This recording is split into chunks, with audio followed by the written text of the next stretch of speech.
Hey there, SMITE fans, Aggro here. Look, every single year, the SPL just keeps getting better. Season 7 was incredible, and in Season 8, I'm sure our players are going to take their game to the next level. But in order to do that, they're going to need the best gear they can get their hands on.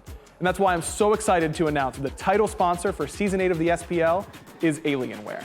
Yeah, that Alienware. Our players are getting the best of the best in computer gaming. These Alienware Aurora Ryzen Edition PC setups are insane. Not only will these be the PCs that the players will compete on once we are in studio, but Alienware is also providing one for each player at their home setup to make sure their practice is as good as possible.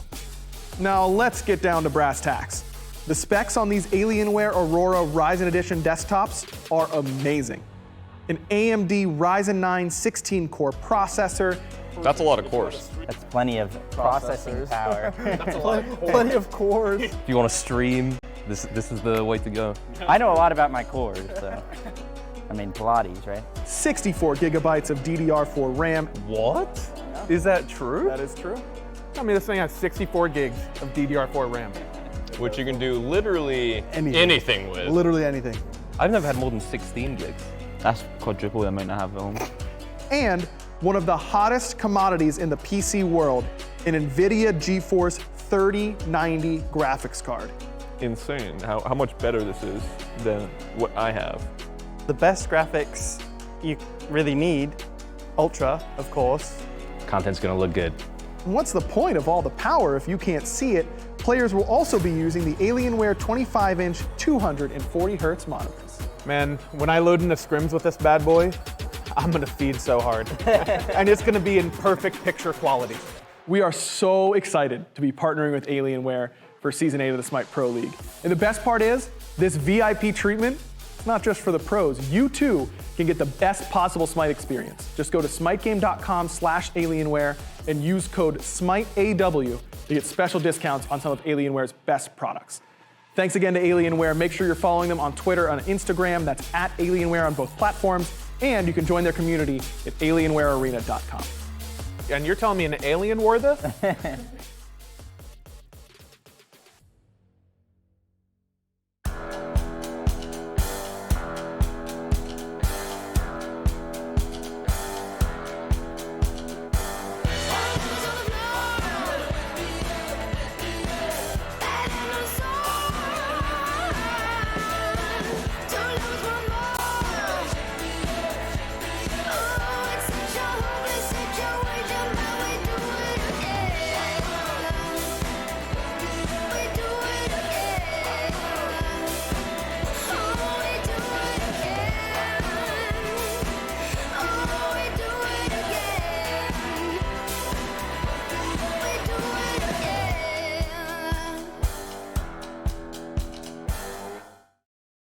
Happy Thursday, SMITE fans, and welcome into the SPL, powered, of course, by our friends over at Alienware. You can follow them on all the platforms, Twitter and Instagram mainly, at Alienware. Go to alienwarearena.com to join their growing global community, join in on the giveaways and stuff. And hey, if you want some of the sweet gear that our pros are playing on, make sure to go to smitegame.com/Alienware and then use code SMITEAW. Grab yourself a discount when you're upgrading your gear at home. So once again, shout out to our friends Alienware for sponsoring us this year in the SPL. My name is Dolson. Taco joins me though to start off the week here. Taco, a lot of fun stuff happened last weekend. Bolts fell down a couple of times. I don't think they're out of it all that yet. I don't think they're super worried about it, and they've got a bounce back set against the Scarabs. And so maybe the Bolts is a big conversation piece going into this week. SPL was certainly a spectacle to watch sick from home, but patient zero Mifflin, unfortunately, a little bit more powerful than my immune system. That's right. But we're all good to go now, and that's the most important part. And thumbs up all around. Yeah, pretty much. But as far as the Bolts are concerned, I think that this is definitely one of those critical sets because you take a little bit of a stumble. They've been undefeated for so long, really had their eyes on the prize, and that was trying to break SMITE history with the longest undefeated streak. But they still managed to accomplish it at least for the regular season. So that is, I think, fairly meritable. Yeah, but great. I know that it's not satisfactory, and if anything, I'm a little concerned for the Scarabs here because it's almost like the Bolts could potentially come out for vengeance. Well, the Bolts are sandwiching us here this weekend. They've got the first and final matchup. They're going up against the Scarabs, And then the J Dragons. That'll round out the weekend, so you don't want to miss that one. Bolts versus Dragons will be the final set of the weekend. The Leviathans have some interesting sets as well. Leviathans up against the Titans will be our second matchup today. Apparently the Titans are starting a bit of a resurgence here, and then the Leviathans will have to go against the Kings, and that'll be Saturday afternoon. So the Leviathans also have some big matchups. The Scarabs conversation, I think, absolutely warranted. We had some fun joking around on the waiting room about the Scarabs' path into the Phase 2 playoffs. It is a long, difficult road. Even the Bolts couldn't finish, the entire Phase 2. Granted, that's difficult. You're playing every team twice, undefeated. Scarabs got to go undefeated. They got to go 2-0 against effectively everyone here at this point to bounce back from the 8th seed spot. And so we'll see if the Scarabs are able to do it. But we're starting, Taco, to get back into a bit of that traffic jam type scenario. The Kings have now caught back up. The Dragons may be on a bit of a rise. But now it really looks like top 5, maybe top 6 teams all battling with one another. The top 4 even, Nilsson, I think is a little bit of a guess at this point. Even though we see the current 4 standings, Camelot Kings, Olympus Bolts sitting there pretty at the top, it doesn't necessarily guarantee that that's where they'll be able to finish things off. And that's why I think this set today is even more critical for the Bolts. And I get it. Scarabs have a lot on the line here. They need these 2-0 victories, but I think feasibly it might be a little unrealistic. Maybe if Scream had been able to join this roster a little bit sooner, maybe if they'd been able to bring Stewart in a little bit sooner, but I think with all the changes that have taken place, this should be more so preparation for Split 3 than anything else for the Scarabs. Right, we're talking about Phase 2 playoffs, and that's a short-term turnaround versus World Championships, which is a little bit longer term of a turnaround for the Solar Scarabs team. Let's talk about the Bolts, though, and with that, we get to talk a little bit about what happened last weekend. So they lose their first matchup against the Kings to start off the weekend. That one we figured would be contested, right? I mean, no massive surprise there. But then later on in the weekend against the Titans, the Bolts lose in 3. So the Bolts go 0-2 last weekend.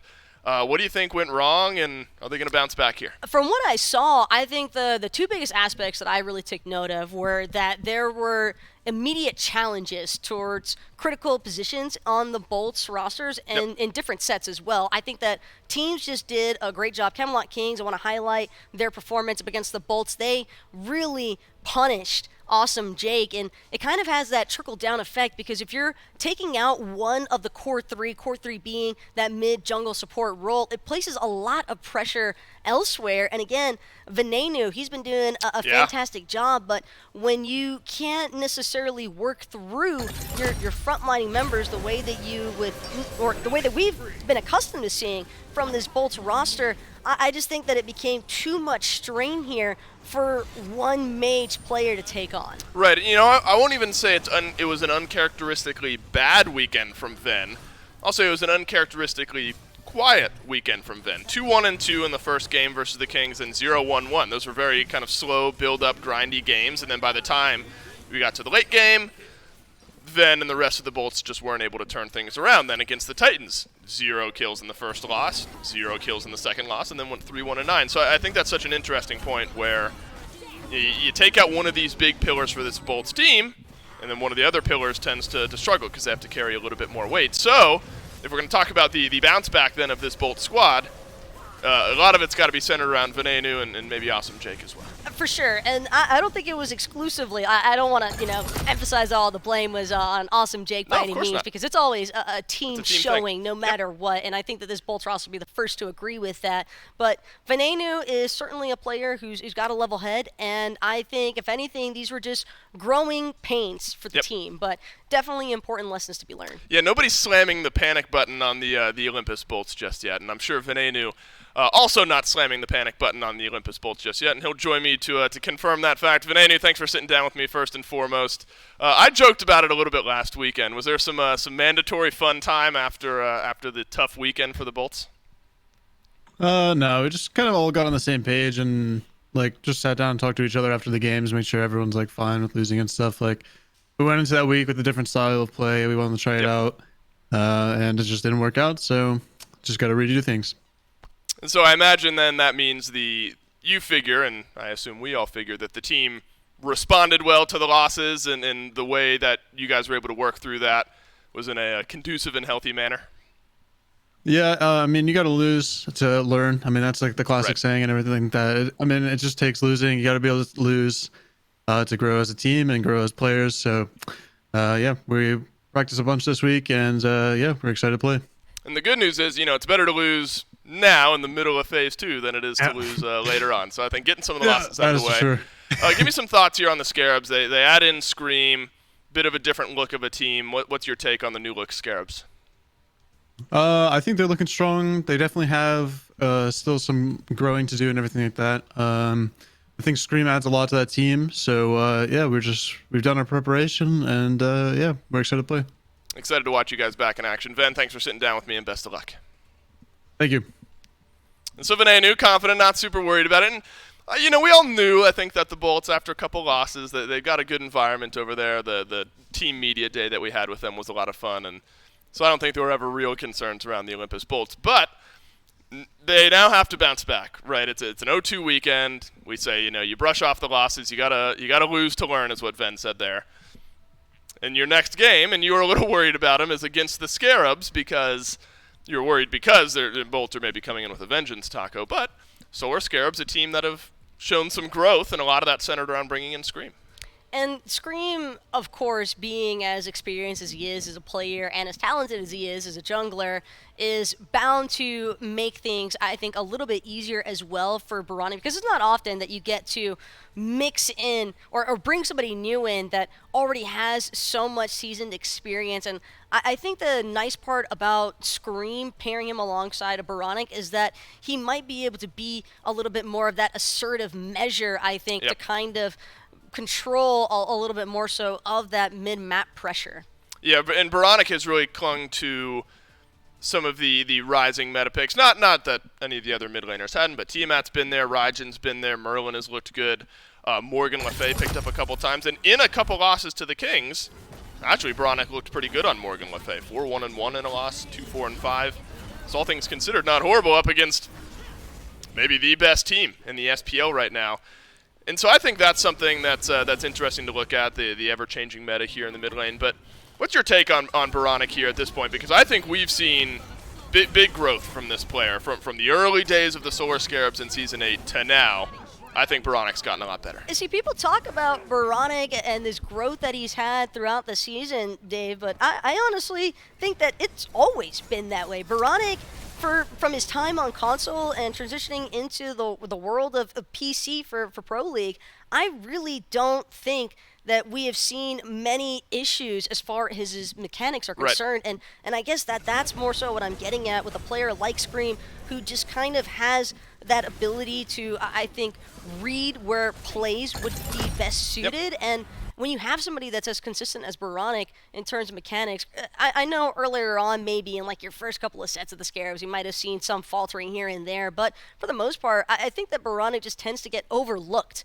by a lot of people. And I like Venenu's response even in that interview saying, we made the appropriate preparations, because I don't think that Baronic is someone you really want to sleep on in the mid lane. I don't think that the Solar Scarabs team in general nowadays is a team that you can sleep on, because we saw last week the Titans, a team that have had their absolute struggles against the top half of the league, suddenly come out and look like a brand new team.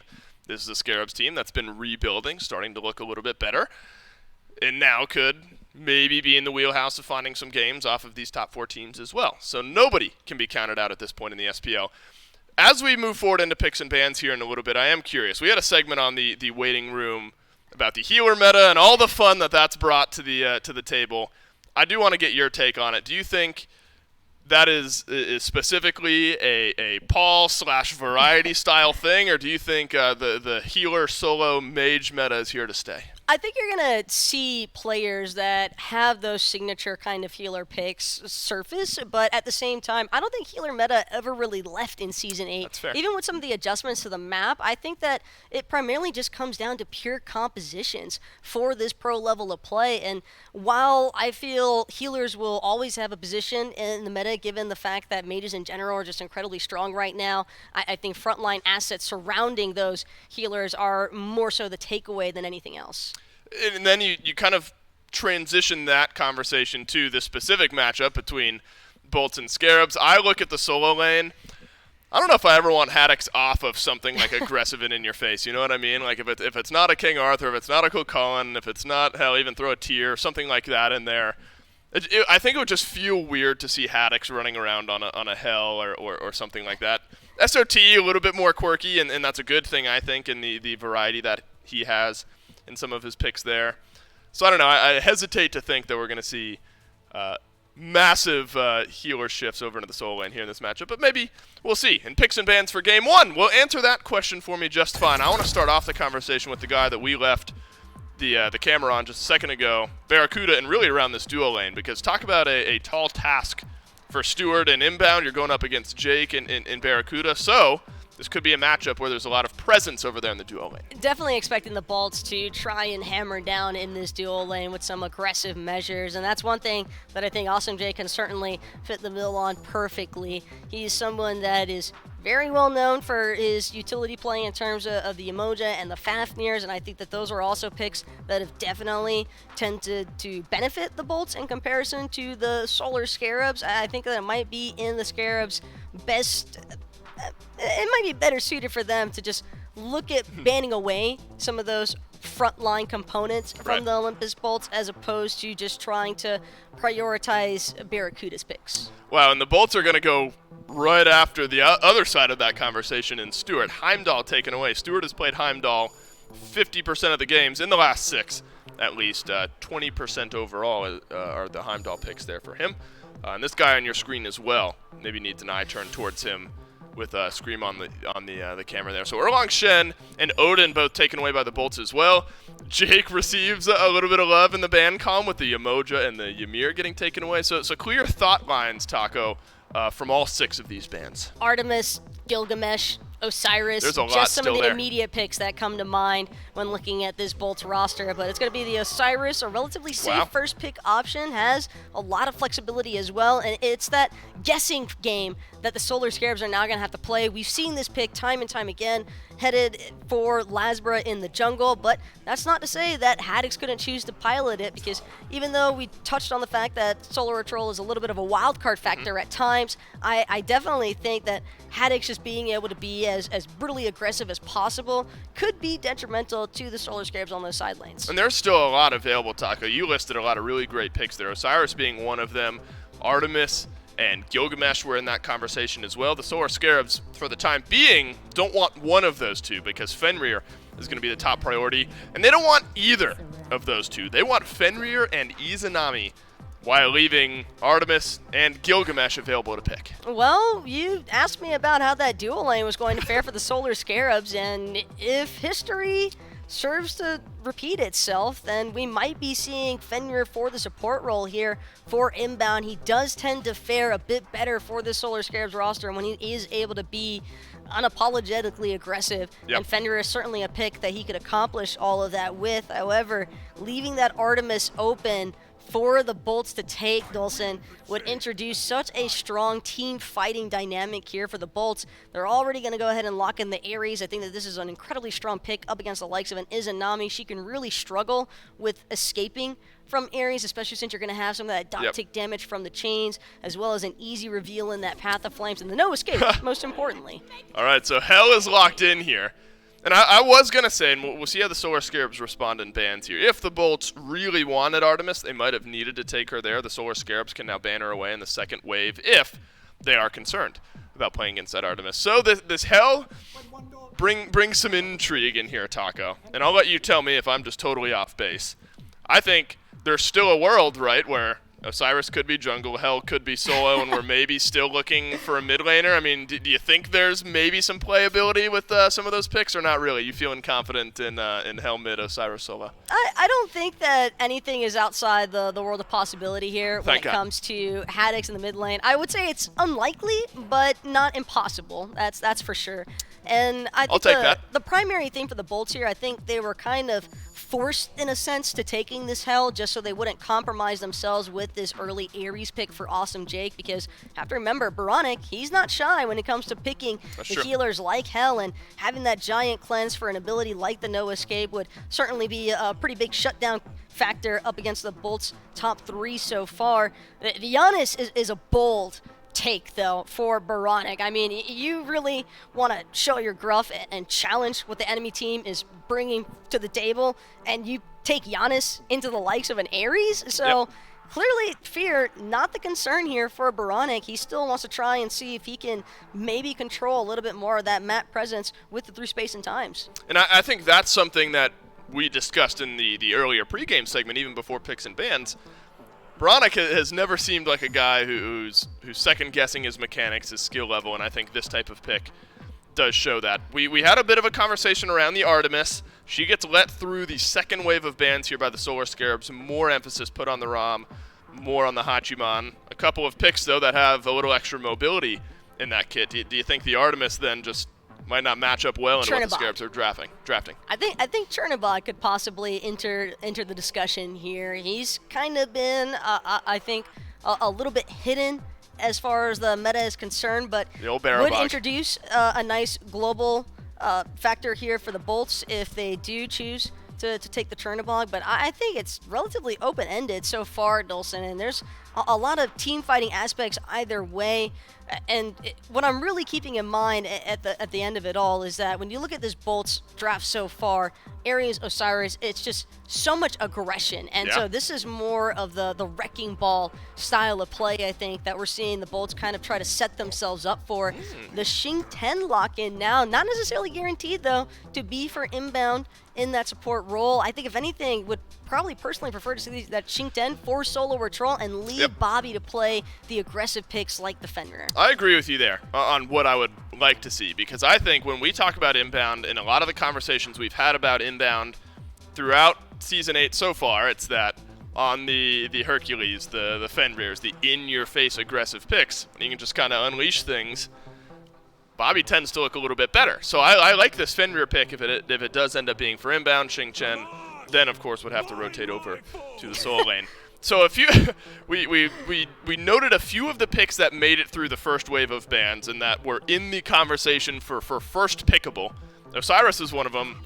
Artemis and Gilgamesh were a couple of the other ones, and they fall down to the 8th and 9th pick here for the Olympus Bolts. In the Solar Scarabs, they had the opportunity to ban them. Instead, they looked towards the ROM, the Hachiman, which, to be fair, 5 out of the 6 last games that Barracuda's played have been ROM or Hachiman, with Artemis being the other one. But the Bolts get away with some really good ones here to round out their draft.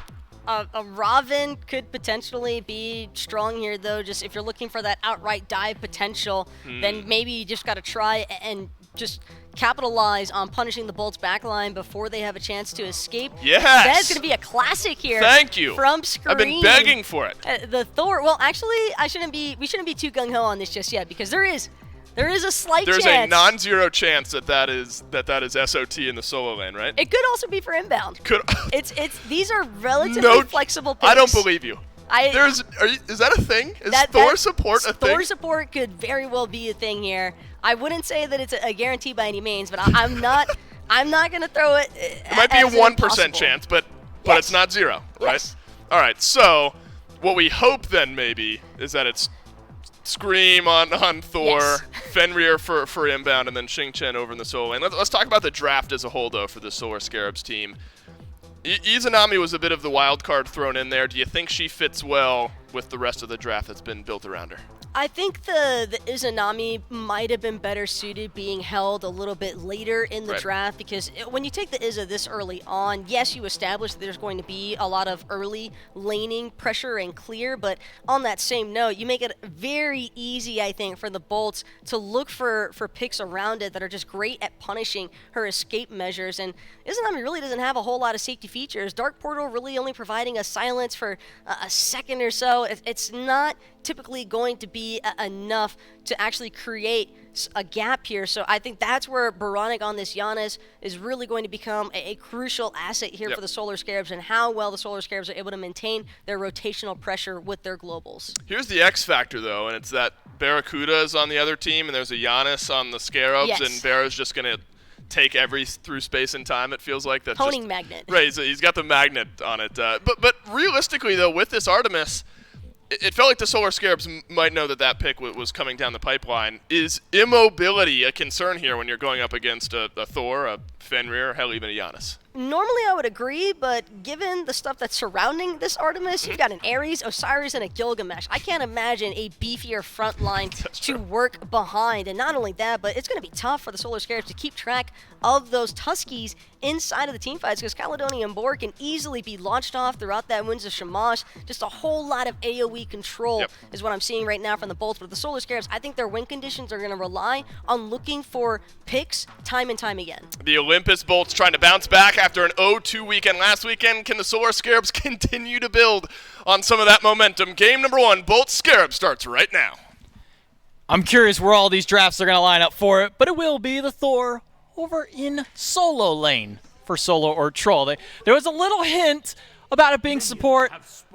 I almost didn't want it to be true, and thankfully it's not going to be this time. J-Mac Tucker and Mifflin, joined by Doug, to bring game number 1, and I'm just going to say it outright. The Bolts got away with murder in that draft. Yeah, MVP of this one has to go to Roe, the coach of the Olympus Bolts. Damn, is he good to be able to force a Artemis Gilgamesh Final 2 selection for the Olympus Bolts. I don't know how you get away with that. It almost feels like murder, but the Bolts, at the end of the day, come away with a incredibly strong draft. But where is the Solar Scarabs' strengths lie? I would say it's the early game, and due in large part to this Fenrir selection for Scream should have a good deal of pressure, especially towards Venenu in mid. A pre-5, I think that this Fenrir can really put a lot of pressure in. Level 2 means chains for Jake. He gets 2 off, not able to get that third one launching, but able to push Stewart and Inbound under the tier 1 tower. Both of them will finally proc over to level 2.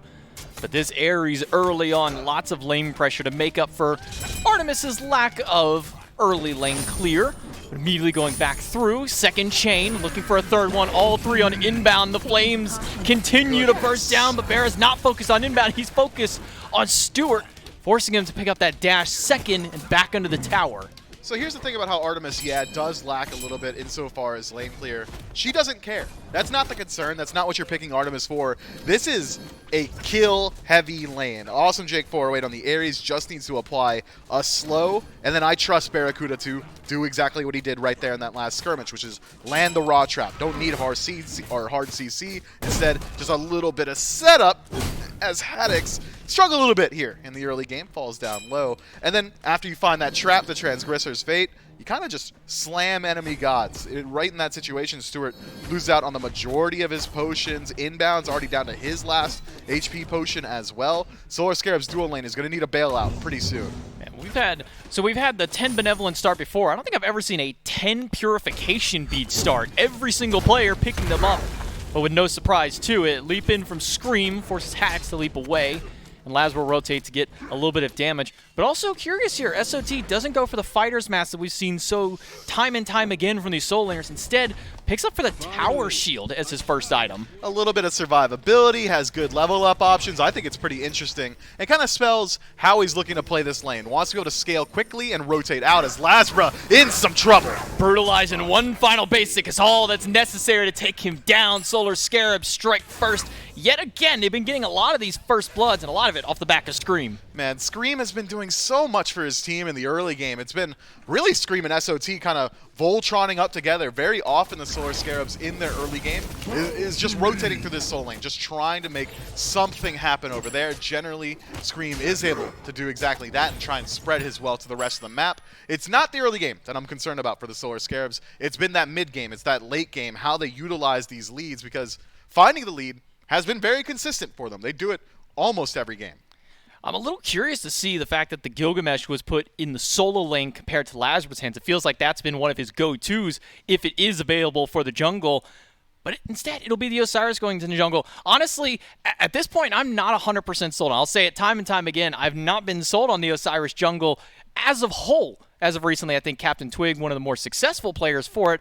But Lazbro does love these auto-attack-based warriors. He's been making real good work of them in the jungle, so here's to see how he'll perform on it this game. I can't follow down this path with no, you. I know. I love I'm Osiris dig jungle. I'm going to dig myself down that rabbit hole for it, but... It's so strong, J-Mac. It has is. Great early-game pressure, late-game disruption. You've got phenomenal CC lockdown in that the tether is good survivability, so you can go a little bit more damage in your build. Sickle is literally a permanent slow. You land that first sickle, you're not losing that slow at any point. The itemization works very well for Osiris right now, considering that Mannequins is essentially the best jungle starter item. I think this god is right at home in the jungle, but the jungle is pretty weak right now, which might be why you're thinking that Osiris isn't looking so good. Maybe it is a little bit there. We'll try and get you guys back into game here just as quick as we can. A little bit of a pause coming through. But Gilgamesh in the solo lane this time. Solo lane this time. We were just talking all about the Osiris jungle. I've already forgot the Gilgamesh going solo. How does this differ for him? Normally we see a lot more bruiser-esque out of the jungle, a little more auto-attack centric. Do we just see a straight more tank option when we throw him over in solo? I think that by nature of Gilgamesh's just abilities, the fact that if he builds a bunch of HP, he's going to be dealing a lot of damage regardless. His first ability gives you bonus damage based on your own HP pool. It's one of the most unique abilities here in Smite. I think that if he does decide to go for that full tank path, he's still going to do deceptive damage, which is why we might see him a little bit more so out of the solo lane in the future. Or he could go towards that HP bruiser style, where you just pick up items like the Sledge, Stone of Gaia, these large HP stacking items, and all of a sudden you're still dealing a ton of damage. I wouldn't be overly surprised if we see Haddox elect for something along the lines of a Frostbound Hammer, just so that he can be that backline disruption for his team. The Thor solo, we haven't seen it in a hot minute. It was very popular for a little while back in, I believe, early Season 7, even Season 6 we saw a little bit of it. But coming back in Season 8 for a first shot here, how does this Thor solo change up the dynamic of the composition compared to him being in the jungle? Yeah, when we see Thor solo, it's generally fine okay playing that pick, and I'm going to look for pressure in the early game. I'm going to utilize that huge damage burst that you get from the double tap on Hammer to establish pressure, and the second I tick over to level 5, you're looking to rotate out. You want to use that Anvil of Dawn and almost act as a secondary jungler, and I actually really do like the Thor selection into something like the Hell. If SOT and Scream team up and rotate in a mid, I think Ven's going to have a very hard time scaling into the late. It's a double beads burner between them with the Ragnarok, and speaking of potential beads burn, luckily for Baronic, he doesn't need to use his. He's able to get through the portal and back to safety. Drop kick on SOT, forced to use his purification beads. Haddox and Laz on the chase, but immediately they will back away, not wanting to commit to a fight in that lane. Unfortunate. Haddox doesn't realize that SOT has not leveled his ultimate, and honestly, how could you realize that? So instead of using the Winds of Shamash post beads for SOT, Haddox doesn't call the bluff, doesn't want to force the ultimate, doesn't know that the ultimate isn't available, and instead almost just lets that kill roll away. So at the end of the day, it's an attempted blue buff invade. SOT works his way out of there, and the level leads are apparent already. Solar Scarabs one level up, about a level up inside of the solo lane, and about a level in the jungle as well. Jake unsuccessful in stealing purple, maybe losing his life. Luckily for him, he's got purification bead, so he's able to immune the ult out of inbound. But through space and time, it's going to clip him just barely. Didn't really do a whole lot of damage to him, and Jake seems to not be swayed by it at all. I don't think that hit him, J-Mac. No way, right? He was so low like HP. It did, but it was may close. have just barely missed. It was definitely close. Unfortunately for Baronic, he was aiming for Jake and not Barra. If that's Barra, he dies every single time in the week, right? But this time around, the 408 does have the juke shoes, and Solar Scarabs aren't able to secure their second kill of the game, but you can already see the pace that they're trying to establish. It is consistent pressure everywhere on the map, sans mid. I mean, Baronic's been left to his own devices and has been largely bullied out by Ven in the 1v1, but that's generally how that lane is apt to go. I think Ven is going to win the 1v1 engagement every single time, even if they do trade out poke. Only one of them has sustain, so instead Baronic shifting his attention more so to just farming the map, playing that Yanis style. He can legitimately walk through walls, so he's going to utilize that to get to back camps consistently and make sure that the farm in the jungle is always on cooldown for the Solar Scarabs. Curious starts across the board. We see Eye of the Jungle from Stewart, but also a Tainted Steel coming out of Baronic. Seems like it's just their response to deal with the anti-heal that's necessary to deal with this. Hell has a couple of options for his level up, whether he goes that Amulet or the Breastplate later on, we'll have to see. But not used to seeing a stacking item, especially out of an Izanami. Devourer's Gauntlet, first item picked up. Yeah, and Protector of the Jungle in the late game maybe as well. Stewart caught out inside the jungle, is forced to retreat. Baronic tries to peel him out, but Ven, Latine drop. Ven not going to make it out of here. Scream going to be the one to pick up the kill with the Ragnarok. SOT even rotating over, but not even using the ultimate. They'll get a pick on the mid lane, but what further do they have? Olympus Bolts try for an invade at red, but they're unsuccessful in taking that away. Yeah, Solar Scarabs have the numbers advantage because they'd already dealt with the mid laner. Olympus Bolts gonna have to let this one slide. And to answer your question about Stewart's build, I think that Devo's Gauntlets is legitimately still a very good item. Invade attempt from Jake here. Looks like the Scarabs were able to secure it, but a nice double ult. Gonna get both sets of beads too. There wasn't even any follow-up for it, but knowing that Barrow was in the lane, that should have been a call for him. Hey, we don't need to worry about it, but they both panic and use those beads. I think had they been pulled in there, it would have given Barracuda like time to just rotate in, so it's the right decision just to make sure you're not getting pulled in. Solar Scarabs right now 2-0 across the top. Don't need to leave this up to any risky plays. Instead, all right, there's not too much to fight over right now. We just cleared out the buffs. There's not going to be any engagements on all sides of the map, so 2 minutes without beads, probably not the biggest deal on the planet unless we start to see Lazar rotating through and making these engagements sway in favor of the Olympus Bolts. But again, to speak to that point we've been trying to get onto, Stewart with the Devo's Gauntlet selection, I think is still an incredibly strong pickup. You've got a good deal of power there. Lifesteal's coming through pretty well as well, and Stewart being the Izanami doesn't really have too much insofar as an attack speed stem, so instead kind of moving a little bit more so into that standard Hunter path and then shifting it up to teamfight presence. Likely going to be an Odysseus' bow next. Venenu opting for defense for a second item. With that, the little breastplate pickup for it, we'll see most likely going to be that breastplate of valor that seems to be the go-to in this mail for the mages. Know that Paul really loves to pick up that, gives him a ton of CDR as well. He has that Doom Orb locked in, going to give him a little bit of extra damage, a little bit of extra movement speed as well when he kills those minion waves. Yeah, this is exactly what Captain Tug is alluding to in that post-game interview last week.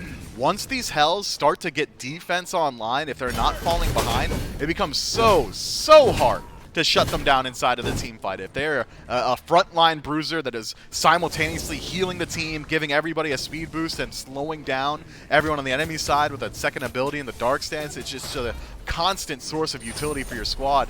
You need to deal with it earlier on, and so far the Scarabs only killed him once. Through space and time used by Baronic. Awesome Jake, the one caught out in the midst, has to use the beads to get away from the Ragnarok, goes up into the ultimate trying to pull anybody through. He'll get inbound and Scream. Lasbra tries to surge forward, but Baronic puts Jake down and now has to run. Gold Fury being a nice little bounce target for some of those Odysseus bow procs or pre-Odysseus bow procs. But Lasbra's able to make it out. Scarabs have so much defensive positioning right now. Barracuda hasn't been able to rotate in. You'd think they'd look towards the Gold Fury itself, but instead it's an invade as Haddix is forced to retreat. SOT with the lead, playing so aggressively inside of this lane, and I think we're starting to approach that point where SOT is allowed to just rotate out.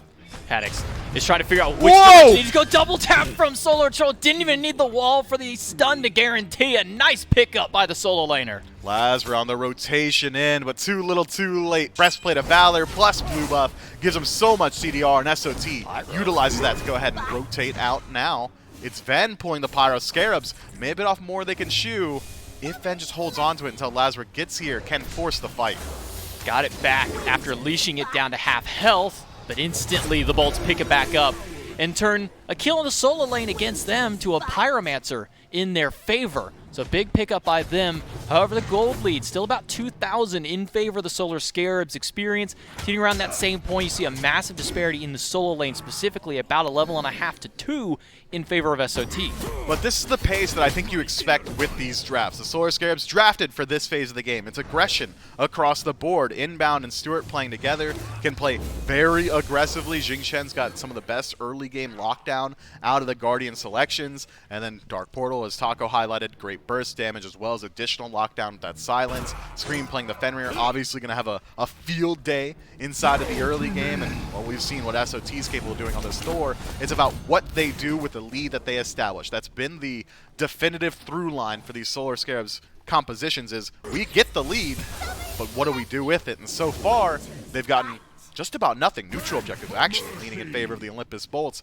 4-0 at the 12-minute mark. You'd expect this lead to be a good deal larger than it is right now. I want to see the Scarabs start to force some engagements around these neutrals. Go to the Gold Fury, go to the Pyro, dig in your heals, and force the Bolts to play before they reach full strength, because right now, I don't think the Scarabs are putting enough pressure on the map to deal with this late-game composition from the Bolts. And almost all that lead that they have picked up has just been the solo lane. Pretty much even across the board. SOT doing a couple 360s before he decides to throw the wall. Slam Haddix with the double tap, forces the leap, and back to the tower as he is once again low in mana. Has not had as much fun in this lane as he would hope with this Gilgamesh dealing with this assassin has been a little bit of a pain for him. Veronic going to try and go for the Scorpion Steal, but looks like he was unsuccessful in doing so. Nice. SOT dunks down onto 2 through space and time, misses both, but Lasbra and Ven are willing to continue the fight. Scream gets a big double stun, and one middle shot after the Brutalize will be enough to take down Ven. Laz in the middle of all, knocked up and shut down as SOT puts him in the dirt. That's the rotation we were talking about from SOT, making sure that his lead is felt elsewhere on the map, and now Lazra and Ven both forced to feel that lead and, well, forced to head to the Shadow Realm as well. And that's all off the back, again, of SOT forcing Haddix back to base. He wasn't there for that team fight. Gilgamesh would have been a large boon. I mean, wins of Shamash to at least peel out would have been very useful, but the Solar Scarabs very intelligently picked their spots in these engagements and find another win. But again, find themselves in a position where there's not much to do afterward. They get some back camps, they maybe pick up some neutral camps as well, but Gold Fury on the opposite side of the map goes uncontested. Pyromancer, having already been taken by the bolts, means that they can't fall back there either. So at the end of the day, it really is just the kills that the Scarabs are able to pick up. Pushing that lead where it's largest between SOT's rotation and Scream now with about 2 levels over Lasbra. Picked up a Void Shield second item for a little bit of tankiness and a little bit of extra power on top. Solo Troll going for a proxy or just taking a tour around the jungle to see what's available for him to take. There's nothing, so he'll hammer right back to safety. I mean, there's literally no threat to SOT right now. He's level 14, one of the highest levels in the game. Has a good deal of tankiness online as well. I mean, it's going to take a concentrated effort to shut down this Thor, and all that mobility, not just from his hammer, but also the survivability, the CC immunity inside of his ultimate means that he's allowed to make plays like that. I mean, the whole world is his oyster right now. It's just what he wants to do with it. Almost 15 minutes in, and this lead now 6-0 for the kills, and only about another 400 gold has been built up since. So Solar Scarabs, as you mentioned before, not really pushing that huge lead. Scream picks up the Bracer of Radiance. We saw it a little bit from Polar Bear Mike in some previous matchups versus the Valkyries, but this is one of the first games that we're seeing it outside of that support role. One of the first games in general we're seeing it, but drops it immediately by that Gold Fury. Gives him a little bit of ward control or a little bit of ward vision for him. But also the important thing with it is when they fight around that Fury, that'll have a little bit of extra power. Also stacks with Frenzy, so if Inbound decides to go that path as well, I mean, that's going to shred neutral objectives as Haddix finds himself surrounded and maybe out of position. Uses the beads to get away from the Ragnarok, and that's a big defensive relic on cooldown now for Haddix. Again, Scream really trying to push that lead, then it's clipped a little bit by the unstable vortex, but luckily for him, he's got some healing. Not quite as big, though, because that Tainted Steel, we kind of briefly hit on it earlier, but Veronic going for this anti-heal item. Usually it'd be Divine Ruins out of mages, but he's opting just for the Tainted Steel instead, at least for now, maybe. Yeah, an interesting selection here. I'm very excited to see how that kind of applies in the late game once he decides to upgrade it. If he decides to upgrade it at that, could just go for something else entirely and just utilize it for this early game phase. But Tainted Steel this early on, that anti-heal applying, would have been interesting to see had they decided, the Solar Scarabs that is, to put more pressure towards Ven. I think that, if anything, with Veronic being left alone on an island as he has been, likely would have been served better by maybe a Sands of Time for CDR so that he can just be towards these objectives a little bit more often or something along those lines. And the Bolts, sick of waiting for the Scarabs to force something,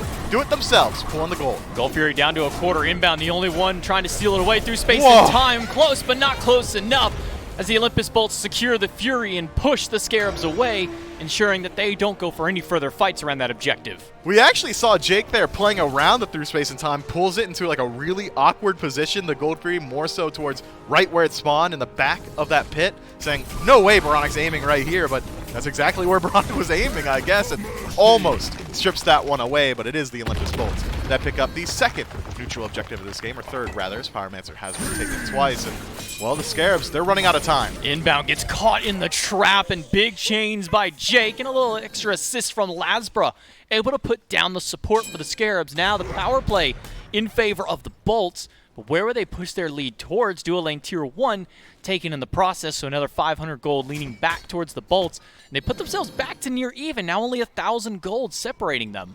Man, it's almost been a tale of two games for the Solar Scarabs. There's the solo lane where SOT and Scream have been hanging out the entire time, dominating, by the way. Yeah. And then there's the rest of the map where the Scarabs have been generally doing just about nothing. And, well, the Bolts have finally started to group up as 5, and they're forcing the fights. Jake goes in with the big ult, but pulls 2 sets of beads. Scream gets a set of beads once again, or actually just a cleanse from Ven, able to get Haddix out of the clutches of Scream's jaws. Immediately, the Bolts go for a retreat. SOT tries to reinitiate, but misses off of the teleport and the wall. Haddix goes back in, drops the winds.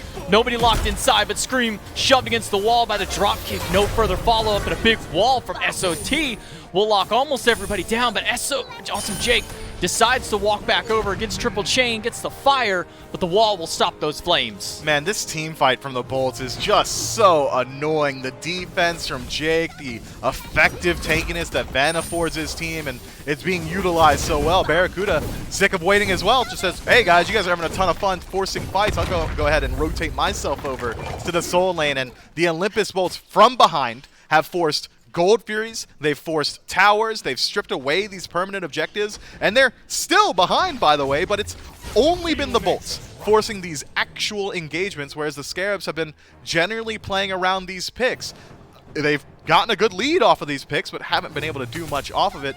I think the Bolts are now in their winning stretch. We're starting to approach that late game phase where their hyper carries inside of Artemis and Hell are going to get a ton of value going forward once Jake gets incorporated in these team fights, giving his team essentially 50 protections both ways with his second ability, the bolstered defense. It's so hard for the Scarabs to work through this insane front line between Ares, Osiris, and Gilgamesh that I think that Barracuda and Ven are just going to have a field day inside of these team fights, and it's almost reflected in the playstyle already. The Bolts are still behind, and they're just comfortable enough to walk wherever they want. I haven't seen a big fight yet, so despite the Scarabs being up in the goal, we haven't seen how they really deal with this Hell in the 5v5. The last little fight under tier 1 was Awesome Jake blinks in, Awesome Jake gets a couple sets of beads, Scream tries to respond, but instantly there was a cleanse.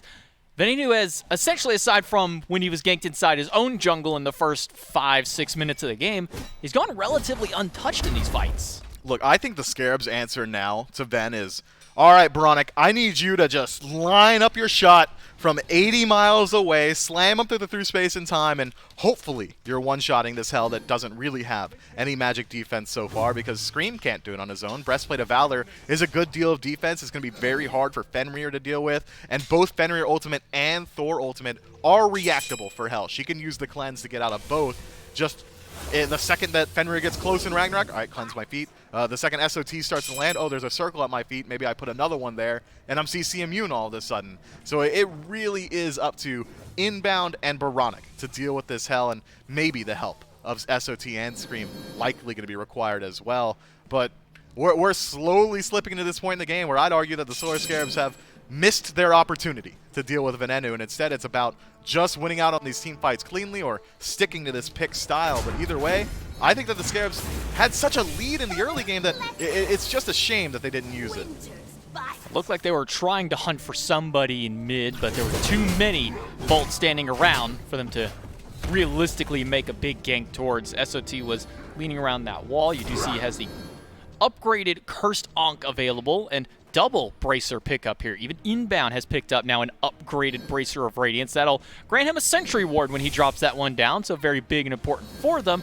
But now they have the option to double power. They have one for in the fight, and now they can have one for retreat if necessary, because if you are under half, you do get that little bit of movement speed. Yeah, I believe it's 15% movement speed if you're under 50% HP, or 10% additional power when you're above 50% HP. So it's really a good utility tool at these neutral objectives. But again, it's not the Scarabs forcing the fight, it's the Bolts. Awesome Jake standing in the middle, just not even caring about the damage that comes through. Ultimate from Jake, not going to pull anyone in. It forces 2 ultimates, one from Scream, one from SOT. Even Inbound had to throw his. That's 3 ultimates just for Jake's. Now Haddix using the Winds of Shamash as well in the midst of the fight, but Jake really pulling out some big numbers with that ult. And you know what? Jake does just enough, and the bolts take just little enough damage that they can go ahead and work their way over towards the Primal Fury. Thanks to the healing of Venenu, they could just stick around almost indefinitely inside of these team fights, and the Solar Scarabs try and make a response on the opposite side of the map. Think maybe they go towards the Fire Giant instead. The safer play. Pyromancer pulled out, but maybe stick around a little too long. Jake blinks in, has one chain, misses the second. Flames are good, gets the beats from Scream through space and time, does clip Jake. SOT trying to get some damage. Fire Giant leads for a moment, but instantly dropped through. Stewart picks up Jake. Haddix in the back line. Tusky going right through the back. Able to hit Solar Troll. Big drop kick onto Scream, shoves him against the wall, and Barra picks up a double, taking down Stewart. This is what we were worried about, J-Mac. Barracuda and Ven can do no wrong. The front line is so hard to deal with. SOT, utilizing the hammer, has used his escape tool, but luckily still has the Anvil of Dawn to get himself out of there, and that's his only option. I don't care if all 4 members of the Bolts stack up on top of each other and didn't have beads, didn't have the cleanse available. SOT can't dunk in there with Veronic being on the opposite side of the map. The Solar Scarabs are going to have to deal with these problem childs inside of Ven and Barracuda, but how do they get there, man? Haddix and Lasbra and Awesome Jake are just so tanky. SOT not able to steal the way with the hammer, so the Olympus Bolts get all 5 with the Fire Giant around their waist after Awesome Jake comes back into the midst of the fray. Now control is in favor of the Bolts, gold and experience-wise. They do have that lead. The gold, only 1,000 so far. However, there's still 3 towers prime and ready for the taking. That's 4,500 gold they can pick up instantly. Gold Fury, or the Primal Fury in this instance now, will respawn later on after that Fire Giant goes down. So Bolts now finally have control of the game as far as the gold goes. They do, and I'd argue that gold's not really all that important at this point of the match. Instead, it's about team composition, and the Bolts have incredibly strong siege. I mean, you want to talk about space creation. I feel like I haven't shut up about it for the last 24 minutes, but they could just work their way into the Phoenix, utilize the healing from Hell, and just try and slowly strip away tools from the Solar Scarabs. And they've got great disengage tools on the side of the Olympus Bolts. No Escape isn't just good for blinking in and forcing some relics, forcing some ultimates. You could also just use it to force the Scarabs to respond on a re-engage. If Jake uses it defensively, should be great for peeling out the rest of the team. Hell's going to give you not only sustain, but also additional movement speed. I think that the Bolts, as long as they're playing patiently here, are going to have a very easy time working through these tier 2s and Phoenixes. The Solar Scarabs on the other end need to win out on that initial engagement. If they allow the Bolts to disengage at any point after using any of their utility, the Scarabs essentially immediately lose out on that fight. They have to go in quick and decisively, and the targets are clear. It's either got to be Barracuda or preferably it's got to be Ven, but you got to get at least one of them if you want any chance of winning these team fights. Ven has both his relics just the same as Barra, so even with a big dunk, Ven could get a nice cleanse. We've seen some pretty massive Hell cleanses in the past, not just from Ven, but also from other players throughout the league. However, no defense from the Scarabs on any of these Tier 2 towers. They're going to let those ones fall down and allow the Bolts to just take their prize. That's 3 towers stripped away from the Scarabs with no contest. The Phoenixes will be the next target for the Bolts. Yeah, we are officially at the point of the game that the Bolts were aiming for from minute 0. They said, look, we've got probably one of the best late game compositions that you can hope for in SMITE right now between Artemis, who is, for my money, the best in-slot hunter, and Hell, which is a ticking time bomb for your squad. So there's no rush for them to work their way into the Phoenixes. I don't think they're even overly concerned with the Fire Giant timer, which they still have about a minute and a half on before they have to reset and get ready for the next one. They can go ahead and just slow play this game, and even if Fire Giant wears off, I don't think that spells the end of their pressure, because they can still utilize the sustain from Hell just to stick around inside of these engagements. Solar Scarabs have a steep hill to climb, but we brought it up earlier as well. The win condition is Baronic dropping a Category 5 Natural Disaster level ultimate. If he's either slamming Ven or Barracuda, that's a great start. Bracer dropped in the front of the Phoenix, and on the front line is Inbound and SOT. Scream looking for a flank off to the right side of the Phoenix, but immediately wins a Shamash by Haddix. He jumps into the back line, holds SOT at bay. Scream gets a stun on Haddix, but it's immediately Inbound with a big double ult. In the back line goes Lasbra, finds Stewart, picks up the first one, falls through the portal, but Lasbury is fine just for the time. Immediate ultimate response out of Jake. He'll get 1 kill with the help of Ben through space and time, just barely misses, and SOT has to dunk right back to the fountain because he has no further initiation, and the Olympus Bolts start piling into the throne room looking for a kill on the Titan, down to half health already. Jumped in by Haddock, gonna get a little damage, but most of his own, so the Olympus Bolts can pick up game number 1. Look, man, the Scarabs had so much going in their favor for that entire match. I think they were sitting around 7 kills for like the last 20-ish minutes, but they just didn't utilize that lead anywhere. And the Bolts, I mean, that was their strategy from minute 1. They were going to wait for the late game, and then they were going to start forcing engagements right after that, and that's exactly what happens here. We talked about the space creation around those Phoenix Sieges as well. I didn't think it was going to be walk in and kill dudes. I think it was going to be walk in and allow Barracuda to hit the Phoenix, but instead it was just the front line separating these two teams in the late game. Tough one for the Scarabs. And with that, the Scarabs fall down 0-1. We'll bring it back to the desk after a break to break down game 1.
Your eyes tell me that you don't wanna leave just yet. No, my eyes agree. It's almost like when we first met. Oh, I don't care, it's getting too late. I want you and I can't wait. Don't wanna spend a minute without you. I know you feel the same. So come on, give me love. I'ma show you how to move with my body. Come hit me with your touch and make me wanna say, damn. And yeah, you know what's up. Ain't nothing I won't do for your body. So give me all you got right now. I know I'm yours, baby. So come give me love. You know you're mine, baby. So come give me love. Nothing quite like this. I get a high every time we kiss. Can't get enough, baby. So come give me love, all of your love. I can't fake it. When I'm with you, my legs go weak. Yeah. Can you hear it? I think my heart just skipped a beat. Yeah. This feeling is getting so strong. Love me till the morning, love me all night long. There's something special about you. You're the one that I want. So come on, give me love. I'ma show you how to move with my body. Come hit me with your touch and make me wanna say, damn. And yeah, you know what's up. Ain't nothing I won't do for your body. So give me all you got right now. I know I'm yours, baby. So come give me love.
Well, the Bolts are back in game 1, at least. Pretty convincing from the Olympus Bolts there. They fall behind early, turn things around, and come back late. They look good in game and they look good out of game. That's because Inside Apparel Company has furnished all of their jerseys, but also all of our sweet SPL merch as well. You can't get this specific shirt, unfortunately, anymore, but you can get a couple sweet SPL options. You got the hoodies, the T-shirts there. Taco's got an awesome beanie on, and that is at shop.smiteproleague.com, all furnished by Inside Apparel Company. So thanks to Insight for providing us our sweet merch here in the SPL. So now we look back at game number 1, and it feels very Scarabs-esque, doesn't it, Taco, where they get this early lead, and it's Scream, and things are looking good, and then things just kind of fall apart. Well, I don't know if I would say Scarabs-esque because they look great for the first, 9 minutes of this game, Dave. I think that what really stuck out with me is the amount of pressure that Solar Troll and Scream were able to establish early on. I think a lot of that riding off the back of that first Blood Bounty kill that Scream was able to find during a nice blue buff invade opportunity early on. I believe level 3 is where we really saw the ball start rolling there for the Scarabs. It was just unfortunate, I think, for this team because the transition period that's crucial, I think, is after those Gorps and Forps go down, you start seeing that team fight grouping up begin to take place for the objectives like the Gold Fury. And the main thing that I really could not help but notice is Scarabs had this lead and then never got an opportunity to actually even look for a Gold Fury or even in its direction, because the first thing that happens is Bolts they start picking Bobby. Right. And as soon as you force a 4v5 scenario, it just goes kind of downhill from there. Scarabs were not able to maintain that lead that we had seen start to be built up. It was about 2,000-3,000 gold, I want to say. A little bit of an experience disparity as well. SOT had 2 levels up. Scream was 2 levels up, and they got to utilize none of it because Bolts just did exactly what they needed to do. They forced Solar Scarabs to take the back seat. They forced Inbound to just not be able to participate in anything with the Xing 10, and by staggering Inbound's death timers, they were able to just capitalize, strip the map of the objectives that mattered. And if you're stable with a team that's got the healer composition approaching the mid-game stride, that's not where you want to be, Dale. Yep, and the Bolts, Barracuda was able just to kind of sit and farm over there in that duo lane, undying throughout the early part of the game. And then things sort of just roll from there. And I think you got to take the good, as we've mentioned with the Solar Scarabs, where they've now shown, and I would argue consistent weeks, since making some of these roster changes, they've now shown that they can get a foothold in these games. It's about converting those footholds into game wins and then converting those game wins into set wins. Very difficult to do against this Olympus Bolts team. How much of that, though, how much of game 1 and the way things went do you hang on picks and bans? Because it's always a difficult conversation to have. How much do you really need to change? I personally was surprised that Gilgamesh and Artemis made it all the way down to 8 and 9, right? They got such a good draft, it feels like, that far down. Yes. I mean, I'm sorry to start running you over with that. No. I just get a little excited thinking about it, but it's just I don't understand how the Bolts get to take Artemis and Gilgamesh back to back as their final band or pick selections. Right. It just doesn't really. I understand, take away the Rom, take away the Hachiman, but leaving the Artemis and Gilgamesh, it just seems it's baffling. All right, and even earlier on in the draft, I'm like, hell, you got to take Artemis here because they're going to ban it away. They didn't. So maybe some adjustments in the picks and bans. Definitely some adjustments in the picks and bans for the Solar Scarabs could turn things around. Be a bit of a different look here. Solar Scarabs in that first pick slot. Remember, it was only Heimdall that was taken away, if I'm remembering correctly, from the Hunter pool in the first 6 bans, and they being the Solar Scarabs. And then Rom was also off the board at some point there. So they elected, the Solar Scarabs did, in taking away those picks, but then going for the Izanami kind of unprompted there. Saw some success there on that game, but, I think the casters, and Taco, you and I talked a little bit about that build. A unique attempt there from the Solar Scarabs. But let's reroute ourselves here in picks and bans for game 2. Hell off the board. Gilgamesh, that'll be a big change. Yamoja banned out by the Bolts themselves, and then Odin as well. So we're at least going to be seeing a different mid for Venenu, and then Gilgamesh won't get to be played here either. And don't get me Artemis. wrong, Thumbs Dolson. I do just have to highlight it for a moment. I can always appreciate fellow Theorycraft pioneers, but I would definitely prefer to see Stuart retire the Eye of the Jungle Devo Gloves Rush, because I do believe having 0 penetration against a Gilgamesh, Osiris, and Ares is certainly not the place to be, because it just puts so much stress, I think, onto SOT, Boronic, and Scream. I think they played it incredibly well in Game 1. I just think that they were kind of let down a bit from the dual lane aspect, and I just think that Inbound and Stuart both have a lot more potential than what that Game 1 showcased, and I'd like to see them unveil it here, as Bolts, they just look to take away the Izanami from Stuart outright, and the Amir as well. Wow. So a very aggressive response to this Osiris pickup. Wow,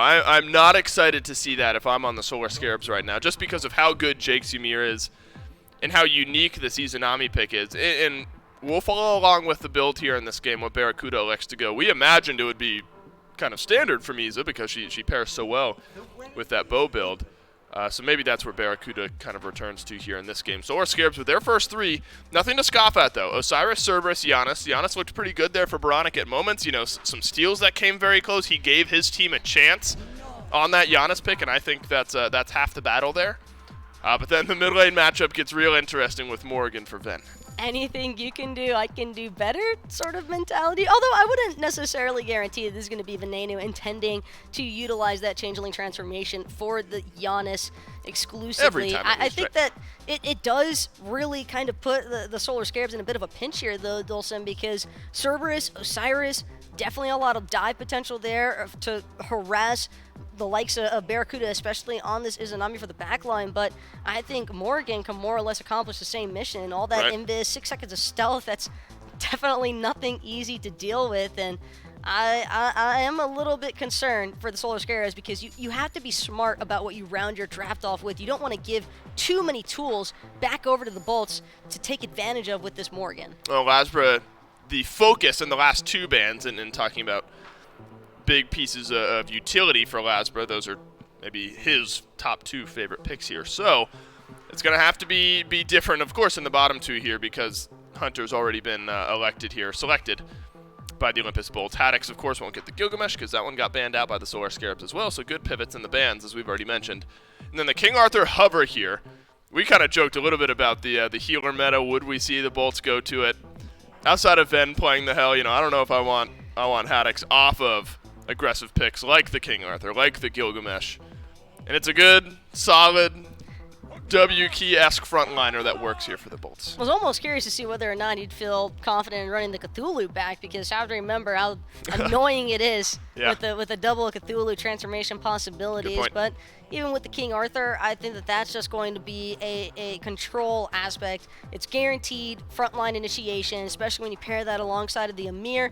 Plenty of space creatable for sure between these 2 characters, but I think it's also just important that they have good interrupt against the likes of this Cerberus and Osiris. I think a lot of these stuns are going to be very important in terms of just keeping the likes of Veneno and Barra alive. And they have the ability to do that through a few of the picks that they've gotten already. So the Solar Scarabs now are going to finalize their draft with a couple more picks. Osiris and Cerberus definitely still leave things open, I suppose. We already know there's a mid laner locked in for sure. One of these picks has to be Hunter, but we could see Osiris solo. You could see Cerberus solo. There's worlds where there's a little flexibility here.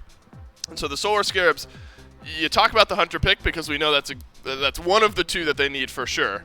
No Artemis, no Izanami. I'll pause on the Hunter conversation because this is a unique one. Sylvanas, normally reserved for SCC play here, Taco, but now we've got it at the SPL. Could potentially be the Heim to follow it up there. The knockups could certainly be impactful, but instead it's going to be the Rom. Good pick. I like this switch up. The dual lane, again, I think a lot of aggression, but I think I prefer to see the Sylvanas in comparison to the Xingtian, although the only concern being Sylvanas, a lot less survivability than the that Xingtian. Is support, Xingtian right? actually having the escape.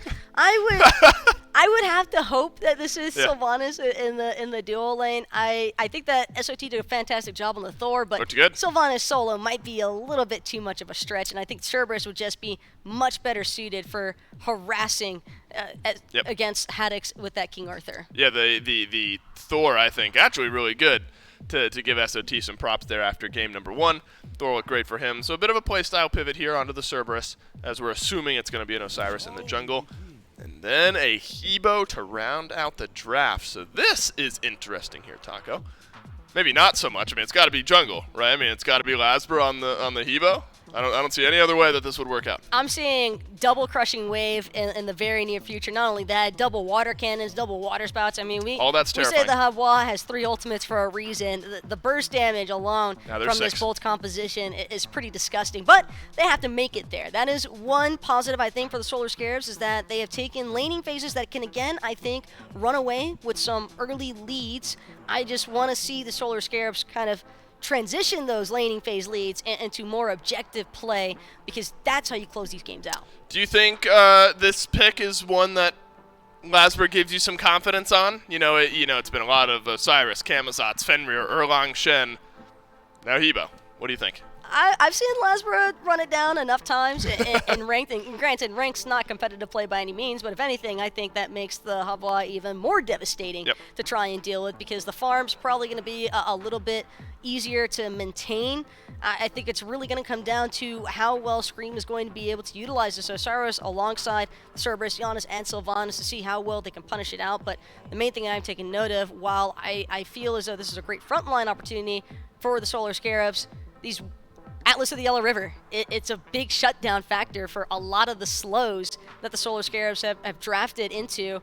And not only that, but I think that the objective confirmation becomes extremely questionable as well for the Solar Scarabs. Yeah, I mean, look, that's interesting, because normally you'd say, all right, through space and time and snipes, not that snipes are from Rom, of course, are these, well, at least the snipes are not this massive source of damage. Through space and time is. But there's just so much on the bolts as well, between the Iza ultimate, double Havois ultimates we're assuming in some of these fights. So objectives actually maybe somewhat interesting here in this game.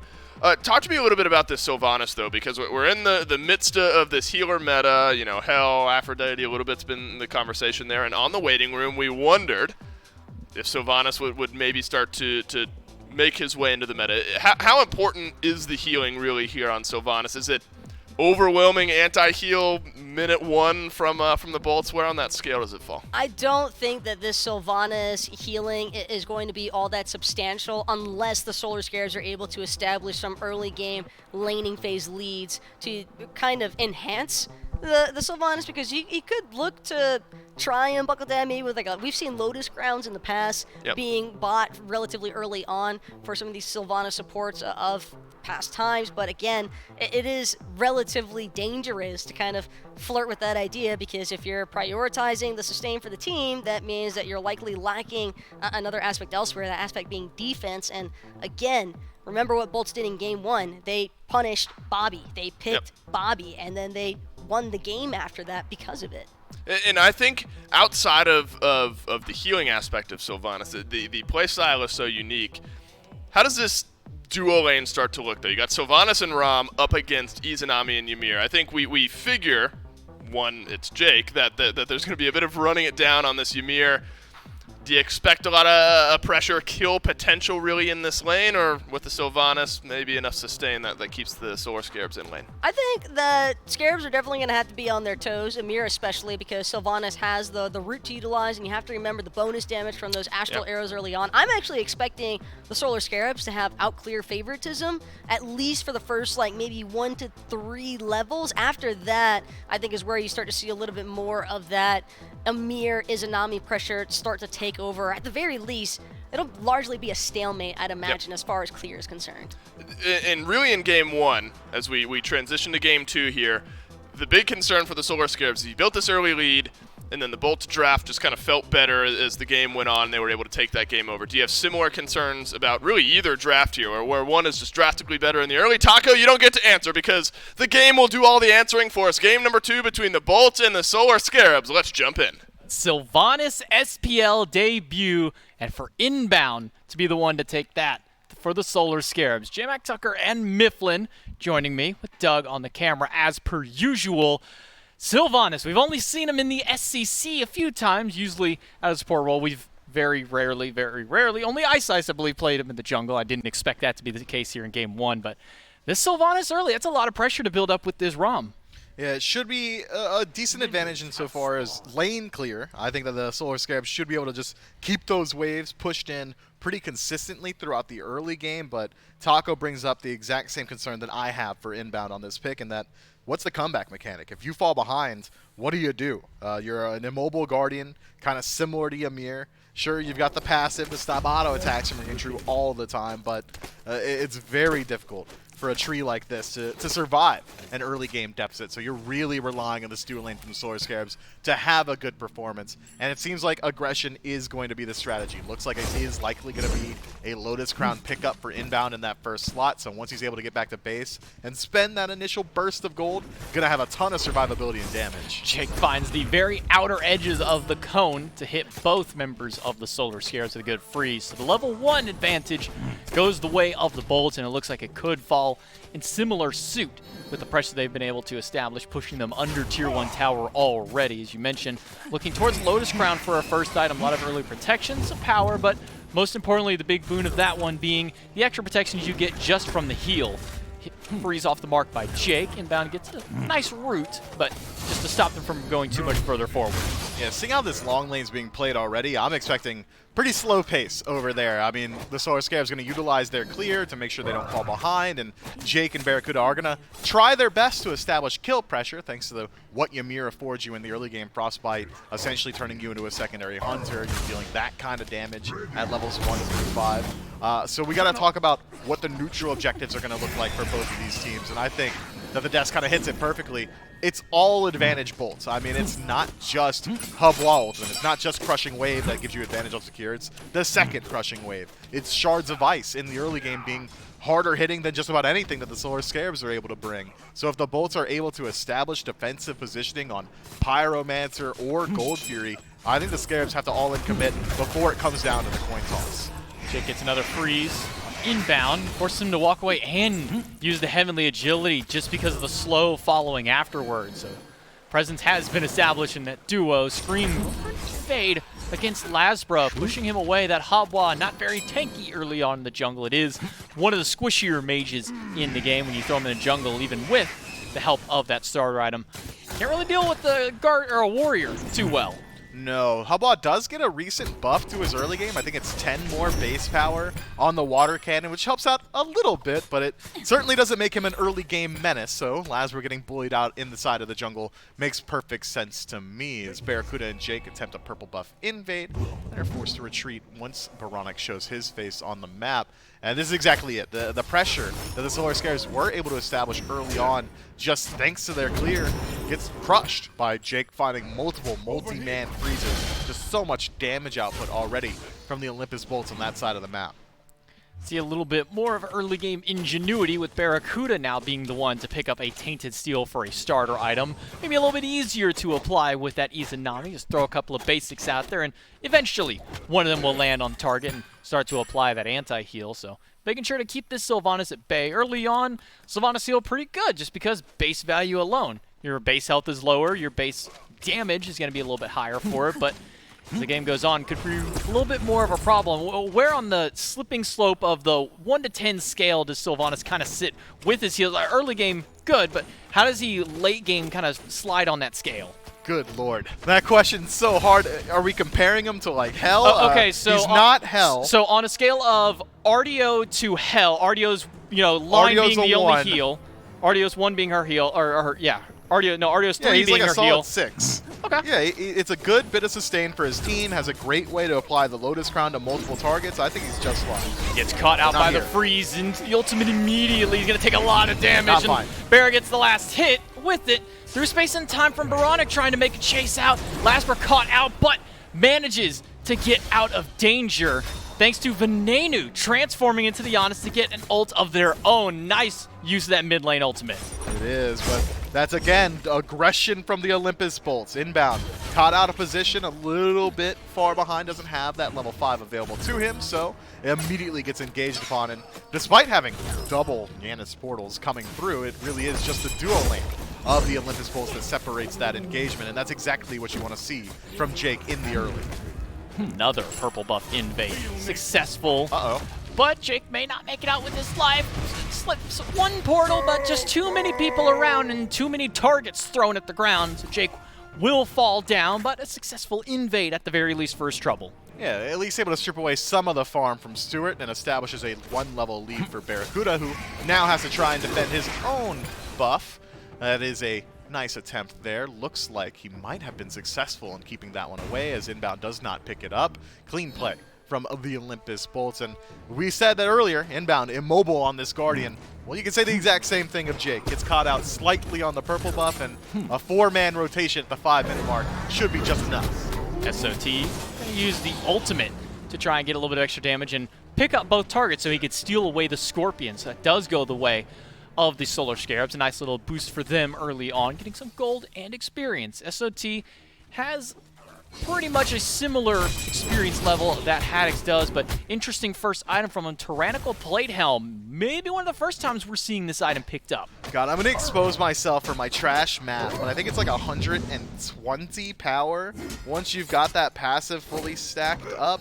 Not going to do the math right now on cast. I mean, Aggro's not here this week, but he did give me the phenomenal advice of just don't do basic addition when you've got a camera on you and you've got a mic attached to your face. But I think that this item is just incredibly strong as a stat stick in its own right. I mean, math, regardless, we'll just go ahead and say blanket 100 power once that passive is stacked, getting 5 power per minion killed around you, up to 6 stacks. So every single time you're around a wave, you're probably going to be getting the full boost of that passive, not to mention the 45 physical defense, 100 some odd HP. It's just good, and it's great survivability.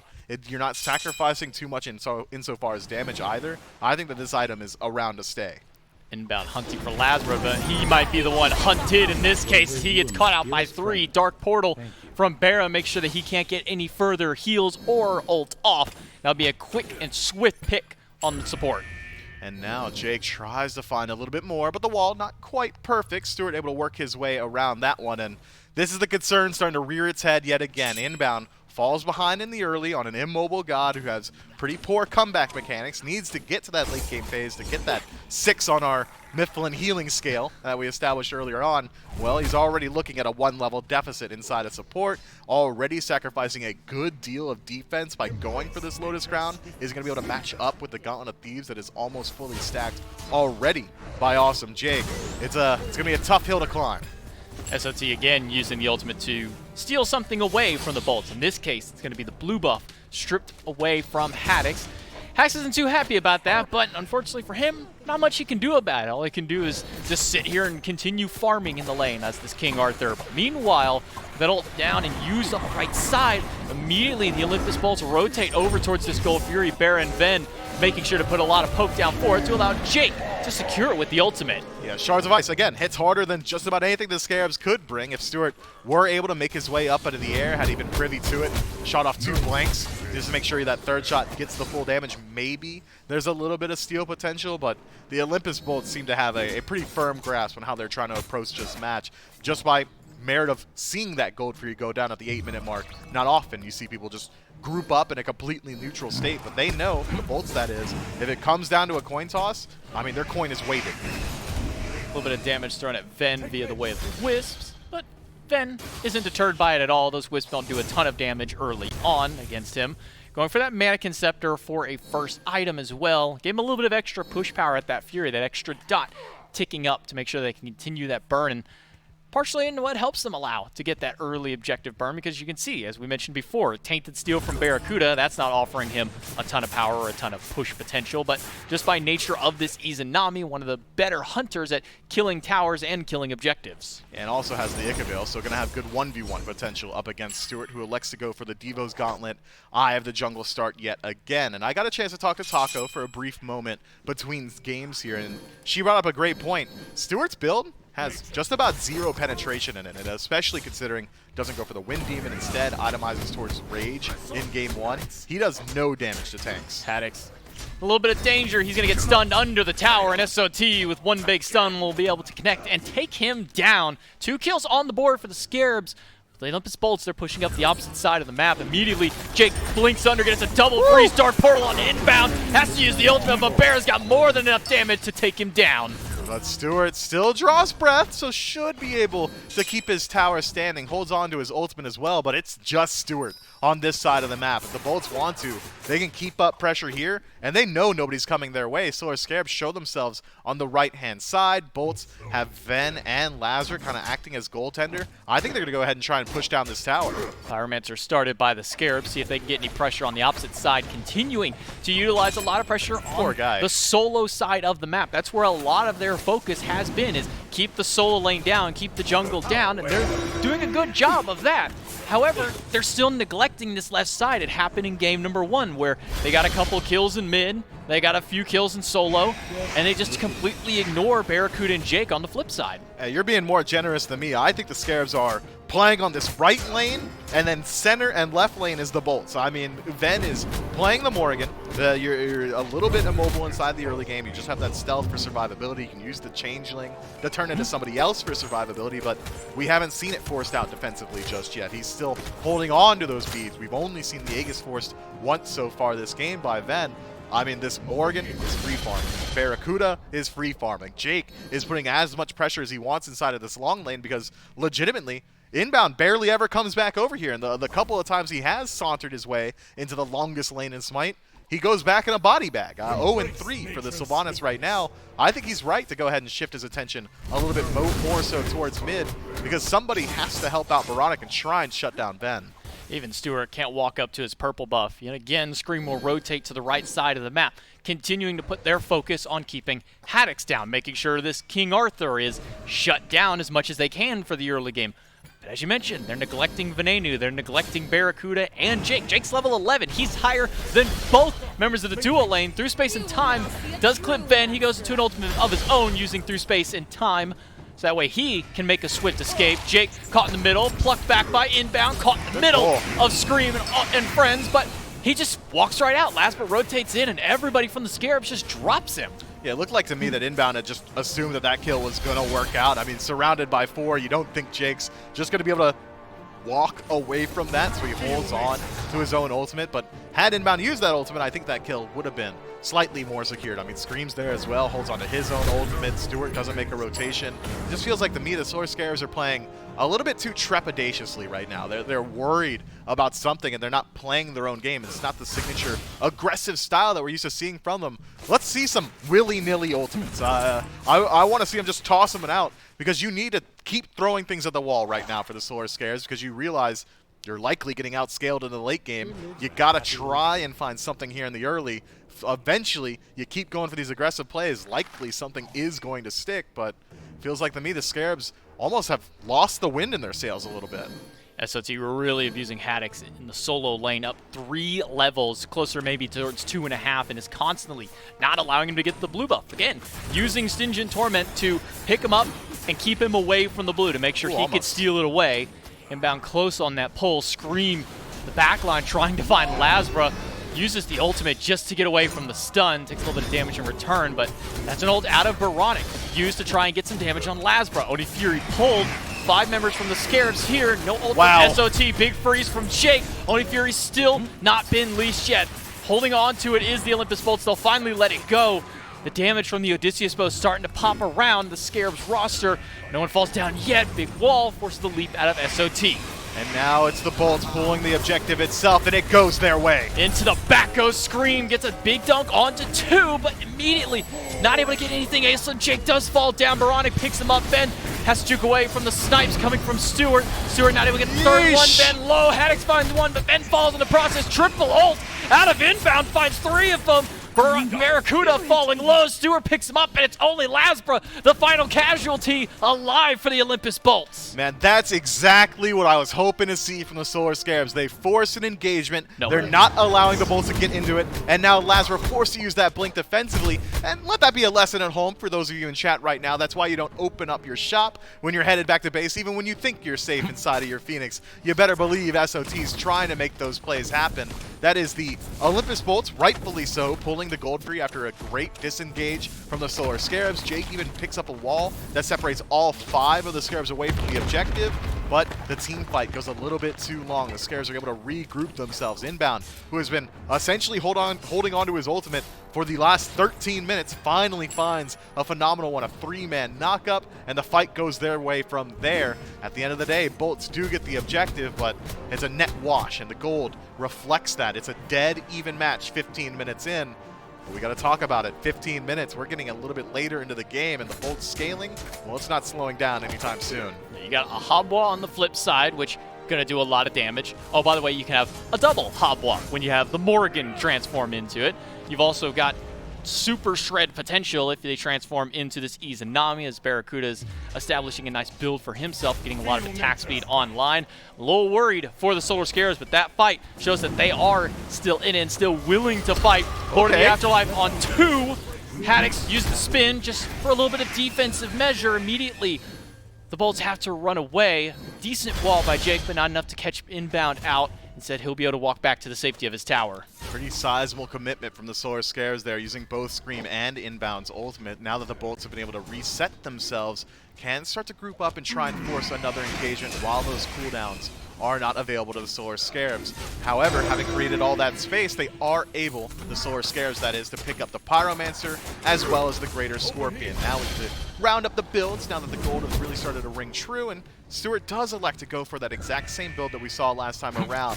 Rage picked up, doesn't have any stacks just yet as he just finished it on that last back. Odysseus' bow going to help you out inside of the team fight, but still no penetration inside of this build. He is going to struggle up against the likes of Awesome Jake 408 or even Haddix. That said, if he closes gap onto Lasbra, Ven, or Barracuda, I think Stuart loves his odds in those fights. See how he deals in these fights. That last big one going heavily in favor of the Scarabs. Yes, the Bolts got the objective, but they almost lost all 5 in response. Luckily, Lasbra didn't have that store open. He was able to go away. You see the ult from Stuart, trying to play as defensive as he can. Lasbra waiting for him to land on the bottom. Lasbra does manage to get the knockout. Crushing wave, not quite enough damage, but Jake will pick it up. Lasbra gets stunned by Scream. Baronic in danger. Also, Jake picks up 1, and he picks up 2 with that ult. Lasbra falls down. That one going the way of Scream, but it's 2 on the defense. Big wall from Jake. Holds inbound in place for the moment. But SOT now rotating. This level 16 Cerberus is ready for some action. Scream and SOT are on the rotation in, but Haddix joins them as well. And now the fight is separated. Haddix intercepts the rotation, and now it's up to the Bolts to pick where they want to allocate their resources. It's not the team fight in the jungle. Instead, this tier 2 tower seems to be the call, but SOT is just playing such a good backline disruption that the Bolts can't feel confident stepping in. And this is reflected now in the XP bar. I said it last game that it's a tale of 2 matches for the Solar Scarabs. We're talking about a 4-level lead for SOT right now. Haddix has been just aggressed upon by both SOT and Scream this entire match. That the detriment to the rest of the Solar Scarabs lanes. But now that SOT is able to finally start rotating into these engagements and utilizing this lead that he has over his opponent, I think that this could be an opportunity for the Solar Scarabs to start getting some very convincing wins inside of the team fights. Not too often you get to say that your solo laner is the one getting the return bonus for being the lowest experience in the game. He is the lowest member of his team, 1 level above Inbound, which we were talking earlier how Awesome Jake was the same level as the duo lane. That still holds true. He's the same level as Stuart. Haddix, as you said, he's been bullied in this lane. That's the easiest way to put it. He's been bullied. He's been stripped away from so many blue buffs, stripped away from the Scorpion earlier on. He hasn't had a chance to get that big farm and make that big impact just yet. He's only sitting level 15 compared to level 18 of Solar Troll. If we look at the gold across the board, about 400 or 500, essentially nothing at this stage. Haddix has been playing 2 versus 1, though. I mean, Lasbra has been all over the map, and Scream has been inside the soul lane. So now the Olympus Bolts are going to go ahead and play on the left side of the map where their leads lie, and Gold Fury seems to be the target. It's all up to SOT to utilize this lead, and if Scream's able to close gap onto either Habwa or Ven, could spell disaster for the Bolts. They have to play intelligently around this engagement, which is why they're not just starting up. Instead, they're waiting to find some picks. Jake looking for one, Yikes. Misses the freeze against Inbound. The wall holds him in place for the time being. Immediately picks up Scream. Haddix with the ultimate. Lasbra waiting on the tail end of it, but doesn't find anything through space and time. Clips Venenu, Scream at half health, as well as Haddix. Ven still holding on to his ultimate. hasn't elected to use it just yet. Nobody from the Bolts using an ultimate. Meanwhile, they've already got 2 stripped away from the Scarabs. Make that their first 1-for-1. Scream dunks in on 2. Jay, who's now falling low, crushing wave, crashes through, takes down 1, inbound falls down to Haddix, and 3 on the retreat from the Scarabs. Man, we got to see it there. Stewart tries to hit a tank. Well, you don't deal very much damage. You're critting for like 130 on Awesome Jake. When you isolate a Guardian like that with an initiation from SOT, you're kind of hoping that your Hunter has the damage to follow it up, but not this time around. Olympus Bolts pick up the Gold Fury and finally the lead inside of this match to one of the largest bits of separation we've seen here in Game 2, sitting around just around that 2,000 point. And, well, we're starting to get to that late game phase as well. Habois is getting that penetration online. Crushing Wave is going to be a death sentence for Veronic if he ever decides to portal aggressively like we saw inside of that last team fight. It's spelling disaster now for the Solar Scares, but silver linings lie where they have been the entire time. Scream and SOT still have a pretty sizable lead. 1 level in the jungle, 3 levels in solo, but the Bolts keeping the pressure up. Link from Scream trying to stop this Fire Giant, but he's the one who gets put down instead. Lasbra getting the credit for that through space and time, and the ult from Stewart looking to maybe try and secure some damage or go for a steal. Ven, the low, knocked up, take it down. SOT gets the final swing. Fire Giant hasn't been leashed. Finally, the Olympus Bolts will take that down. Lose 1 in the process, but they traded 1-for-1. SOT on the front line, but he's going to get walled away. Immediately, Phantom from inbound. Only hits 3, though. Big pull onto Haddix right into the midst of everybody. SOT now sitting at half health. Haddix spinning in the backline. Goes up with the ultimate. Stewart immediately has to use his beads, but Lasbra still sitting full health. Crushing Wave only hits inbound and gets the Aegis from Stewart. Now Lasbra left isolated, but a great wall from Jake on the disengage. It's just SOT now in the back line of the Olympus Bolts, and the Bolts with Fire Giant are sustaining up thanks to that HP 5. Might even decide to look towards his Pyromancer. And we got another peek at it there. How many of these auto attacks from Stewart are just doing like 100 damage? Haddix was playing kind of worried around the ROM for a moment there. Eats 2 crits and looks at his HP bar, realizes it hasn't moved, and then just immediately re-engages himself and forces out both defensive relics off of Stewart. That is a tough one, man. This build needs to get finished up quickly for this ROM because right now he's not generating any threat to the front line of the Bolts. And a bit of a bait there by the Bolts. They walk away from the Fire Giant. Scarabs say, okay guys, they're going back to base. All they did was just back away to get a couple of buffs, maybe take the Scorpion along the process, and then say, oh hey, we can just go with the Pyromancer because nobody's here to defend it. Meanwhile, the Scarabs have now rotated towards the left side. Veronic gonna throw out the portal, blink in from SOT. Inside the tower, Jake rooted in place, but Jake is just doing fine. Stewart not hitting him very hard with those astral arrows, even through the wall. Then, with a big through space and time looking for it, only clips 1 in the process, and it's just going to be Scream. Inbound caught in the midst, drops through the portal, and takes well over half his health because of it. SOT gets a nice ult on Ben. Up into the sky is Stewart looking for some big snipes. They will take down Venenu yet again, but Lasbra finds a double kill with the Crushing Wave. Yeah, you might have been able to take out Ven, but we got 2 mages on the side of the Bolts and Lasbra. Late to the party, but certainly the name of it finds a triple kill on the tail end, and it's all Bolts all the way down. Stewart, the only one left on this side of the map to defend, and what can a lone ROM do up against this frontline presence of Haddix? Haddix is going to play Gatekeeper at the Tier 2 tower. Meanwhile, he'll allow Barra and Lasbra to push this tower down very swiftly. It's 2 left to defend.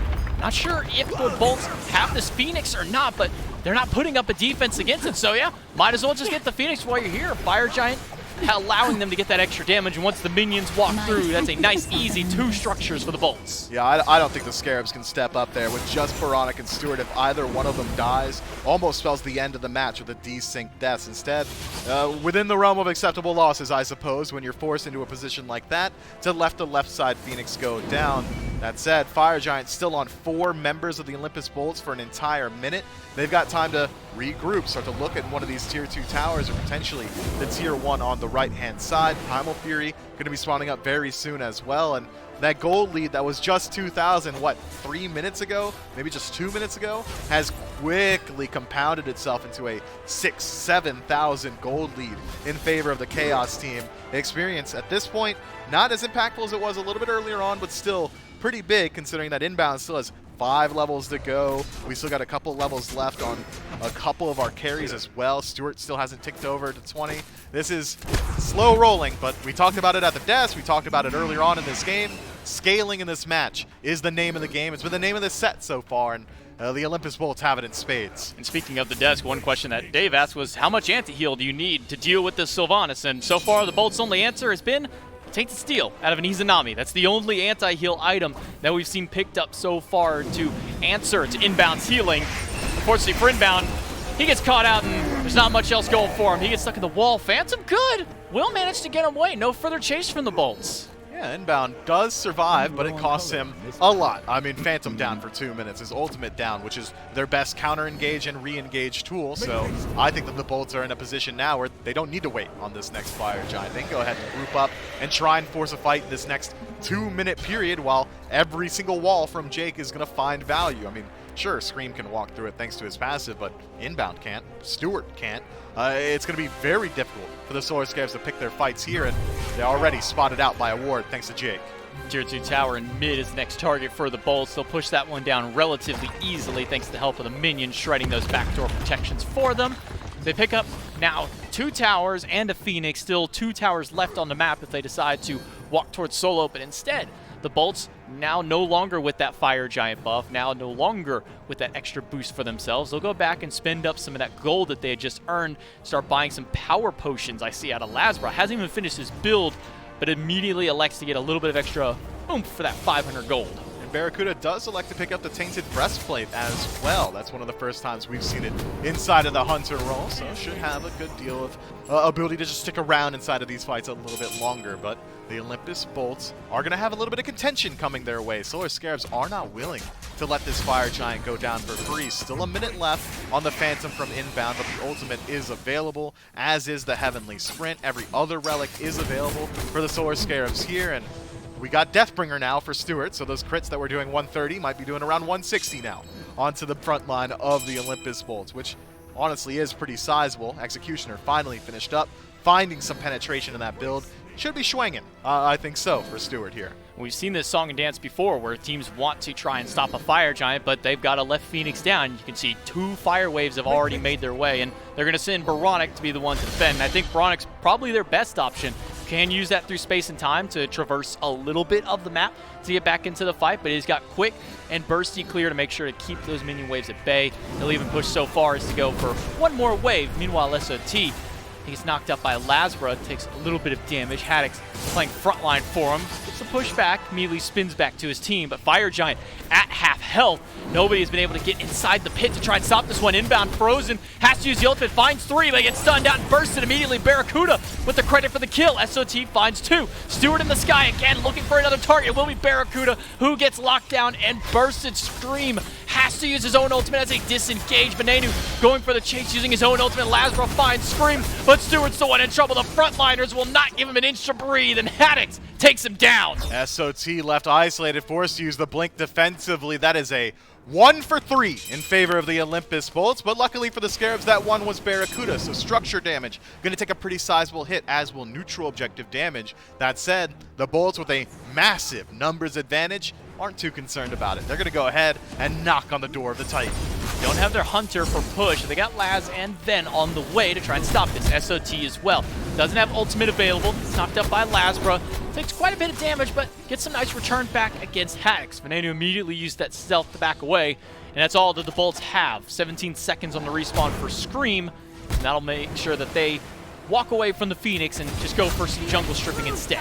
Barracuda up in now, so they can go ahead and regroup the Olympus Bolts, that is, towards the Fire Giant and try and force that exact same engagement. Left side Phoenix does spawn, so the Solar Scarabs won't have to stray too far away from the Fire Giant pit itself if they look to defend it yet again. And I think they essentially have to. 8,000 gold now in favor of the Olympus Bolts, but with that left side Phoenix being up means that you don't really have too much of a disadvantage insofar as map state.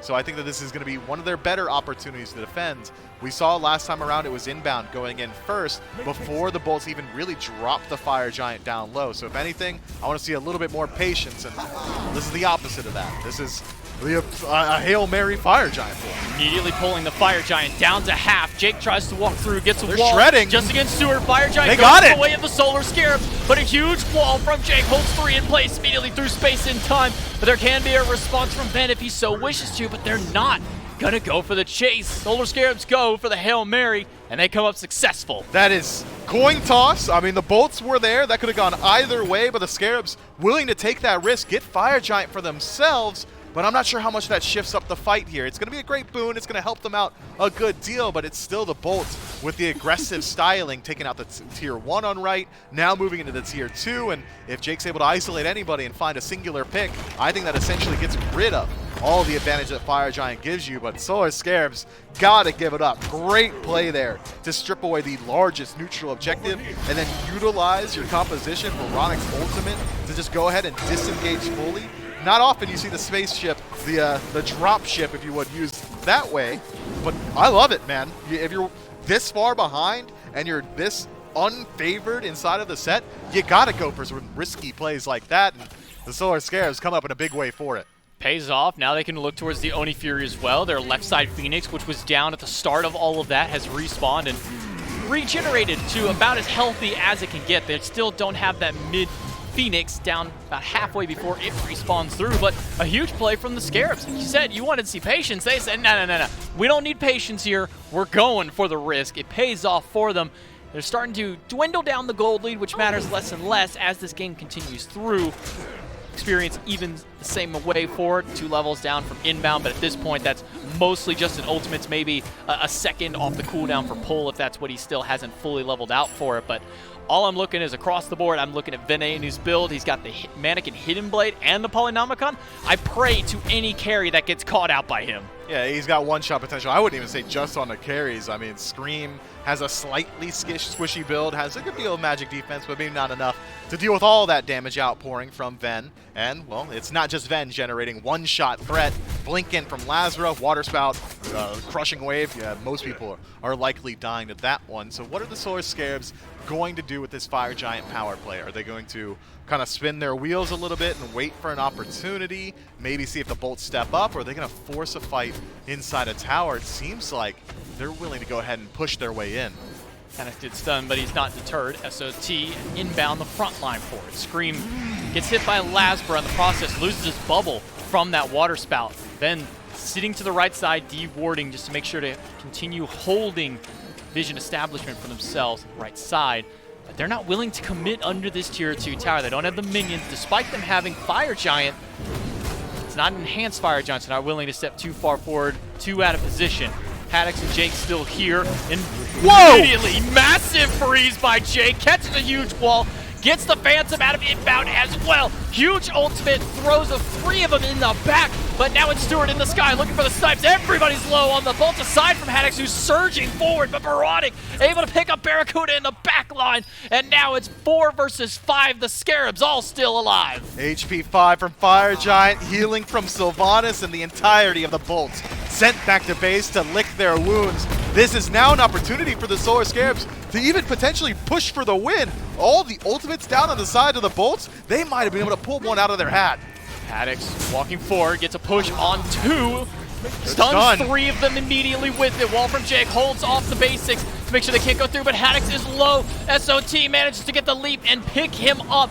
Phoenix down to a quarter health. Stewart still trying to take it out. The wall is there to stop for the moment, but it's only going to stem the bleeding as the Phoenix still falls down. Right side minions are already there. Look, they've had such a huge wave pushing this entire time. They're able to walk right in and try and take this bird down. Half health for it, only 3 on the defense for the Bolts, and they're just going to let it go. Right side and center, Phoenix lost this time around. Solar Scarabs do not want to take the risky play. They have been playing at a deficit for about 30 minutes now, so instead, going to go ahead and take the more guaranteed play of establishing map pressure, getting that map state in their favor as well. They don't get the most important Phoenix for Fire Giant sieges, so the Olympus Bolts could have the opportunity to go ahead and step up and try and defend the Fire Giant next time around. But the Solar Scarabs, for the first time this game and the first time this set, have now generated a win condition for themselves. If they find any singular pick cleanly, I think they can go ahead and just work their way into the Titan room. Stewart's build,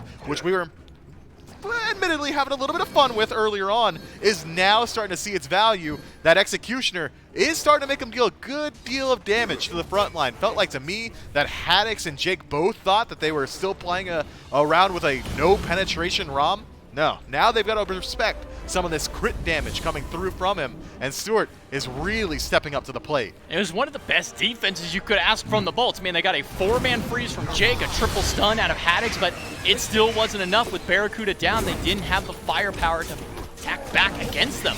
Now the Fire Giant started yet again by the Scarabs, hi-rez and Jake surging forward. SOT stunned in the midst of the pit, all of them losing just about half their health for SOT this time around. Inbound has to use the heal just to make sure they can sustain up. Dropping back to the flower for a little bit of MP5, but Fire Giant has been leashed and the Bolts now have established control. They've established defensive positioning, but when you've got 2 fire waves threatening your base, you can't really utilize that defensive positioning for too long. Instead, the Bolts forced to back up, have to cede that presence, and instead clear out some waves in both the center and right-hand lanes. That said, vision advantage definitely swinging in favor of the Bolts right now, who have got vision all over the entirety of the Fire Giant pit.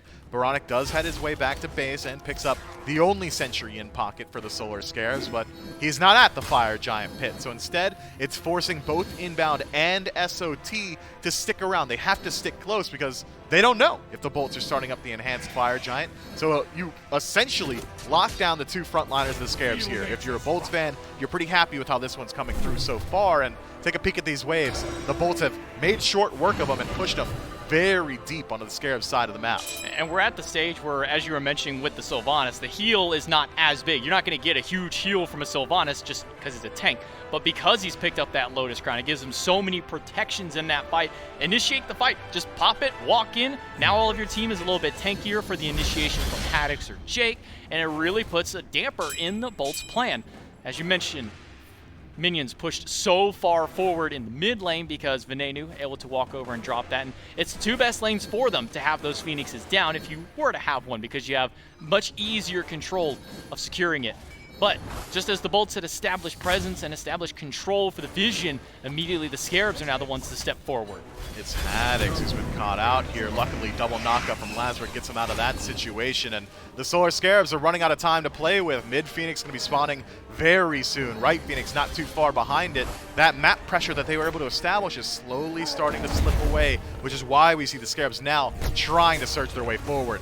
hi-rez taking a bit of damage inbound and SOT at the front line. Again, Lazarus with a double knockup. Both the frontliners. Scream started up the Fire Giant with Stewart, but immediately pulled away from it. Phantom very early. The fight hasn't even surged through space in time. Clips 2. Baronic on the run. hi-rez at half health.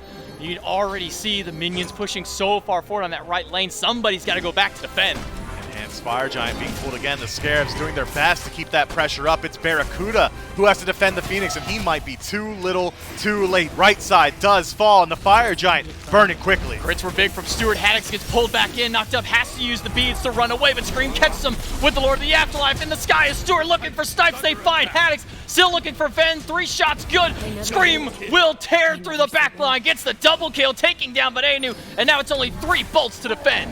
Enhanced Fire Giant gets picked up yet again, and Jake has to step forward. With 2 members dead, he's got to do it on his own. Under half health, falling through the portal. Barra's there to play a little bit of defense for him, but it's not enough. SOT forces the ult from Jake. It's Barracuda left alone. Baronic picks up Jake, and Lazarus trying to play the pincer maneuver, gets caught by a big stun from SOT. Barra getting low in the fight, fighting off 3, and Lazarus fighting the other 2.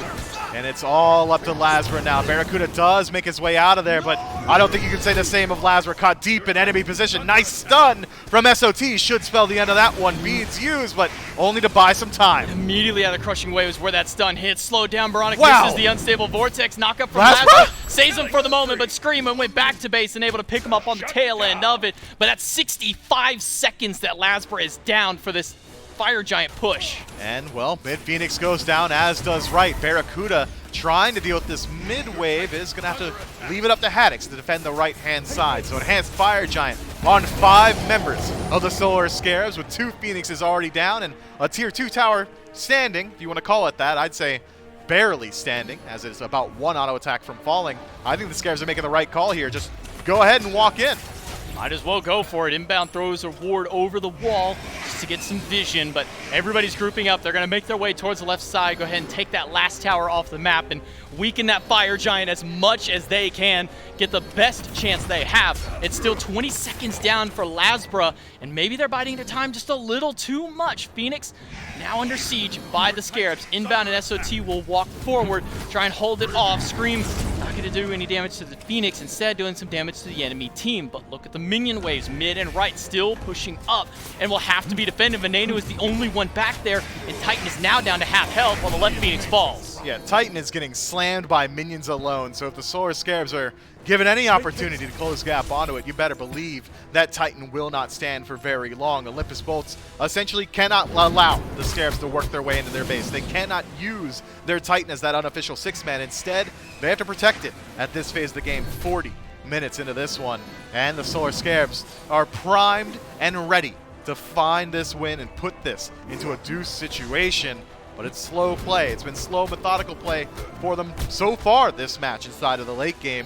So I don't expect that to change up at any point here. They're waiting on maybe a pull from inbound or an engagement from SOT to start this fight off right. Veronic has his trigger finger ready to go for that ultimate. All it's going to take is one nice CC setup, one nice person to get caught out by one of these frontliners for Veronic to instantly evaporate a carry or put some good damage against one of the frontliners.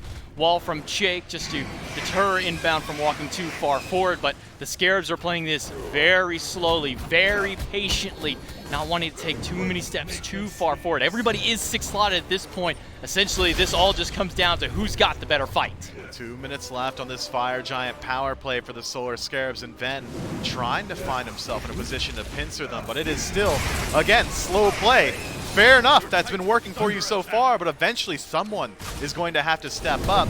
Luckily, all 3 Phoenixes down means that this Titan likely is going to get any chance to regenerate HP this game. But that Fire Giant isn't permanent. Every single second you spend waiting is a second lost on that buff. Only a minute and a half left. Speaking of it, inbound gets frozen by Jake, pushed back by Haddix, and he'll have to walk back for the time. But again, they're still buying so much time, not pulling the trigger. Phoenix has respawned on the right-hand side. Venenu being attacked by SOT. He's going to have to get an immediate transformation. Inbound gets caught by Haddix, dunked into the middle of everybody. Barracuda finds one, and Venenu had to deal with SOT the whole while. Meanwhile, Veronic and Scream well under half health, losing out on their own fight. Venenu has to use the Aegis and the beads to get away from SOT, who gets caught at the button for the door. He's got to run. Haddix surging forward, but Scream and Stewart catch him out. Haddix almost down, and Scream manages to find him, but Venenu picks him up in response, and now it's Stewart who's in danger, caught in the midst of it, and the Solar Scares may have waited a little too long. Veronic gonna get stunned out, but he finds Venenu in the process. Veronic also able to pick up the mid Phoenix all on his own. 2 members left of the Solar Scarabs, and they have renewed their positioning with 3 Phoenixes down on the side of the Olympus Bolts, but do not push into the base, do not land any damage on the Titan itself, and the Bolts extend this match yet again with a phenomenal defense. Then takes the 1v1 up against SOT on that left-hand side, and then from there the Bolts say, yo, SOT's been kind of carrying these team fights 4-1-9 for the Cerberus on the side of the Solar Scarabs, so sure, we'll take that trade. We don't need Ven in our engagement. And they rely on Awesome Jake, Barracuda, and Haddix to create space in that mid-Phoenix and win out on that team fight handily. And this might be the first opportunity legitimately for the Bolts to get one of their Phoenixes back. Barracuda already pushing down that long lane. Left Phoenix coming up very soon, but it's still a very steep hill for the Olympus Bolts to climb. I don't know if they can do it, man. This is long shot odds. Solar Scarabs have got such a firm grasp on this Titan right now. I'm thinking, if anything, just walk in. Just get in there. Stop looking at them. You got to drop ship. You've got that option. But I think that the damage output that the Solar Scarabs have is high enough that they don't need time alone with the Titan. They just need 2-3 seconds maybe where 3 members can hit it, and I think that thing's going to fall down. And they just picked up 3 Elixir of Powers on the Scarabs. The Bolts pick up a couple of their own, one for Ven, one for Barra. There's all 3 of the carries for the Scarabs, even Scream picking one up for himself, holding on to it until now as he starts at the Pyromancer for the Scarabs. Fire Giant about to respawn. We're pushing near 44 minutes of play, and the Scarabs have clawed their way back to at least establishing a presence presence in this game. In fact, taking down 3 of the Phoenixes. Multiple times Phoenix is falling down. It's only that left side one that's back up, but there's 2 fire waves the Bolts need to deal with. Otherwise, they're right back to where they were just a few minutes ago. Yeah, the Bolts have not done enough on this left-hand side. I think that Phoenix is going to fall. 5 members of the Bolts already grouped up. Nobody headed back to base just yet. Look, the Solar Scarabs, all they have to do is keep the Bolts here. Just put some threat onto this Fire Giant. Make sure that they have to stick around because, again, that left side Phoenix is going to fall very shortly. The Fire Mini-Wave is stacked up. And it looks like Lazra is the one on the defense. Fire Giant started up. Huge crits coming out of Stewart. Those Gotta are be a over steal. 800 damage. Fire Giant almost down. Solar Scarabs managed to get the EFG. Barracuda gets slammed by the through space in time in the back line. He's forced away. Rip. Jake caught in the middle of 4. This could be detrimental to the Bolts. Through the portal, doesn't even matter. Scream gets more than enough damage to take him down, and it's SOT pushing forward. Haddock's slowed down. Lasber here to play defense with Venenu, but that's already one major loss for the Bolts. The Bolts tried to play both games. All right, we want to keep our base alive, but we also want to contest this Fire Giant. Not an option when the Solar Scarabs are playing as well as they are right now. You need Lasbra inside of these engagements. And the second that Lasbra shows himself in mid, the Solar Scarabs force the engagement on the Fire Giant itself, and Lasbra doesn't start to rotate that Haddox FG. gets pulled back in, loses half his health. Up in the sky is Stewart looking for snipes, finds a bunch for them on the Lasbra. He is worse for wear and gone back to the fountain. That's 2 down now for the Bolts. Barra manages to find Baronic. Haddox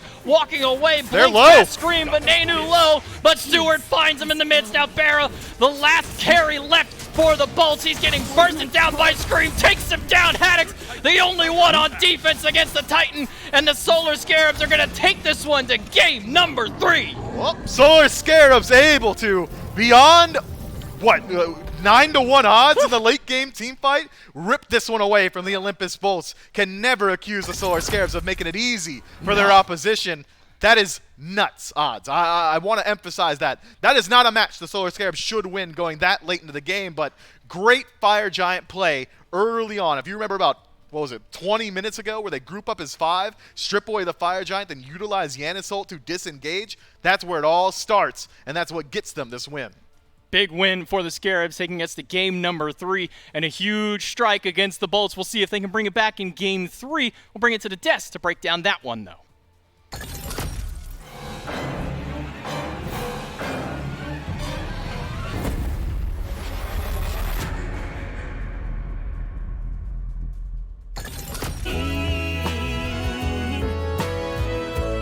Don't you wanna be free and to never be afraid again?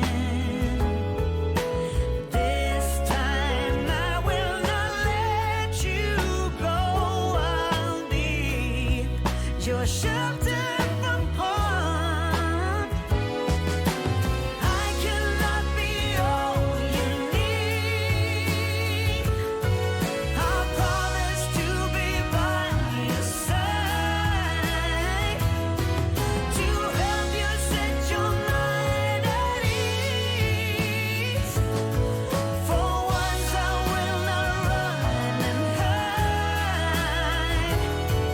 I've said it time and again. If you want, I can be your friend.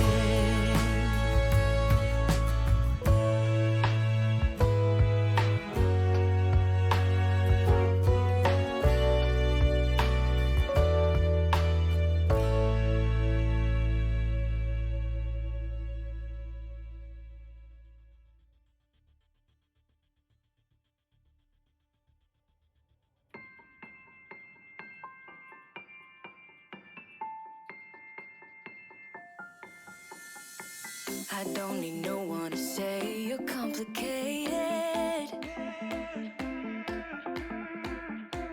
'cause I knew from the start this might be overrated. It's so typical, you wanna give it one more try, even though if your mind is telling you it's all a lie. Oh, I gotta wake up. This might be a breakup, 'cause I don't believe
Back and forth action like you get in game number 2. Well, it only happens here in the SPL, powered by our friends over at Alienware. The Solar Scarabs on their own Alienware PCs, able to make this a set. We move on to game 3, and if you want to have a better chance at winning games, certifiably I can say this. Go to smitegame.com/Alienware, use code SMITEAW, grab some discounts on some sweet Alienware gear, and then while you're at it, follow Alienware on Twitter and Instagram as well. And then join their growing global community at alienwarearena.com. So now the set gets interesting. The Olympus Bolts take game 1. The Solar Scarabs, Taco, in turnaround fashion, take game number 2. A lot to digest for sure, especially stemming from that duo lane. I know I was definitely having a few conversations in the break room about it, but mathematically speaking, you don't need your autos to deal damage to the tanks if they're still relevant against the objective pools. And I think the main aspect to really take note of, Stuart was on fire with those ROM snipes. He was not missing a single Astral Barrage, it seemed like, and it was just so detrimental to the likes of Barracuda, to the likes of Venenu. They just were struggling to stay alive the longer this game went on, because that's where all the damage was coming through. You have to worry about Baronic snipes with the through space and time. You have to worry about this Astral Barrage coming at you from overhead, and then Scream, just an absolute power dynamic with the cleanup crew on this Osiris. The call as well from the Scarabs to challenge the Olympus Bolts on that initial Fire Giant, Dolson, just bailed them out of jail so hard that they were able to commit such a felony heist. Absolutely. Look, and in these late game fights, you would figure the team with 2 Hebos is going to be winning, right? I mean, even earlier on in the game, Lasbra had a triple kill. I mean, there was big damage numbers coming out from Venenu as well. So this is kind of a against the odds style of win here for the Solar, at least as far in to the game as we got with the scaling that we figured the Olympus Bolts would have. I think Baronic as well. We highlighted the front lines a little bit between Scream and SOT. Inbound put together a pretty good performance. But Baronic as well. I think Baronic had a step-up game here on this Giannis. Baronic has been doing a fantastic job whenever he's been able to pilot this Giannis, and it is just so impactful when you have these portals just completely tearing through a map, because it leaves no escape room for the Olympus Bolts. I mean, that was their composition was dependent on being the wrecking ball crew, and yet they just got absolutely turned upon by the Solar Scarabs. And again, it's just a really impressive job. I think a lot of credit has to be given largely to Baronic, as we already mentioned, but also, again, Astral Barrage from Stuart just came up massive there. Yeah, and there were moments here for Barracuda where it felt like the Izanami was going to take over some of these fights. You know, while the Scarab started to win the fight, Barracuda answered back with a couple of kills, top damage in the game with 41,000. But now, as we move into picks and bans for Game 3, Taco, I have to bring up Izanami because lost Game 1, lost Game 2. Do we see an Iza run back, you think, here in Game 3? I think Cyclone has had the tweet of this set so far, with both sides kind of just tanking that Izanami win rate. I mean, come on, both Scarabs, man. You guys letting it slip here. Yeah, he works so hard to build it up. You know what's next? Clearly, the Scotty 100% win rate. Got to be the next one coming up. And it is Barracuda, and I know Barracuda wishes he could play more Scotty. So so maybe we'll see it here in Game 3. How about this, though, from Baronic, Taco? Takes the first ban here from the Olympus Bolts. Back-to-back games have looked good enough that Giannis is worth a ban. And we touched on it before the set even took off, the pressure that I think was kind of resting on Baronic's shoulders and embarking into this debut up against the Bolts, but he has just been mechanically consistent as ever. And I think that is something that he's going to be able to replicate, whether he's on the Giannis or any mage, really. I just think that he's got really sound mechanics. But ultimately, Dolson, I think it's a lot more worthwhile for the Bolts to maybe take notice of pulling that ROM away from Stuart, because it's not even about the build. It is quite literally that Astral Barrage. Power aside, like building pen in the 6-item slot is like it's a sin to hunters everywhere, and I'm pretty sure a lot of the ADCs in the SPL are very confused, like me right now, that he was actually able to win with that build. But again, when you look at the numbers for the Astral Barrage alone, it without even factoring in the 135% of his physical power damage, the ultimate can deal up to 1,400 damage by itself. My goodness. So it doesn't matter if you're critting a frontliner for 70 and 80 apiece. If you're able to actually deal 1,400 to 1,600 damage with your ultimate, and I think that was a huge benefit for the Scarabs that they were able to utilize. And I really think that with Stuart's accuracy being as strong as it was there on that ROM, it is not worthwhile letting him have it again. Yeah, it did feel like he was Stuart was maximizing the damage output from that ultimate. So ROM not taken away in the first 6 bans. Tiamat has been banned out. No longer, though, in game number 3. We'll see the Tiamat first pick here for the Olympus Bolts. We are back. Similar status to game number 1, where Artemis was let through, though Gilgamesh banned out this time. Ymir's still there, if that's what Awesome Jake wants to play. How about this, though, from the Solar Scarabs, Taco? The first pick priority Cerberus.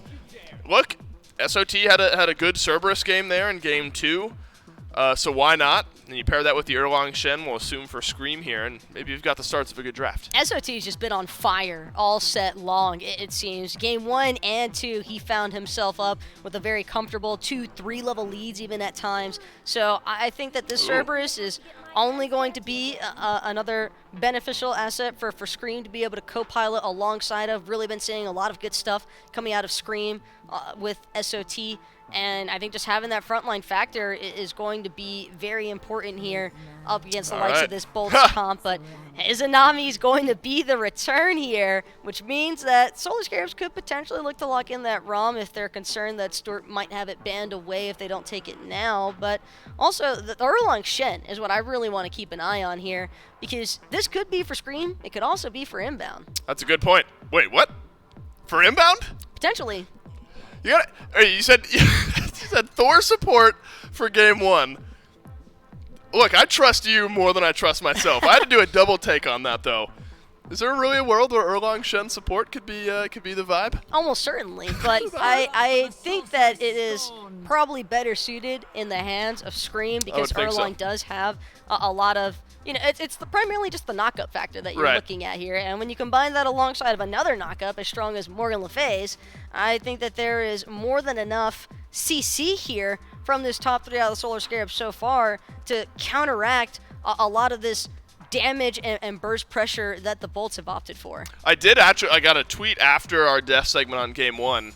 Somebody sent me a winning screenshot of their Thor support game in Conquest, so happily proven wrong. Thor support is very viable. Happily proven wrong on that one. I just haven't seen it, but apparently it works, and I'm happy to be wrong in that conversation. Ymir does end up getting taken away here, so the Bolts prioritizing mid-jungle Hunter first overall. That'll leave their front line a little bit lacking, and that'll need to be addressed in the final 2 picks here.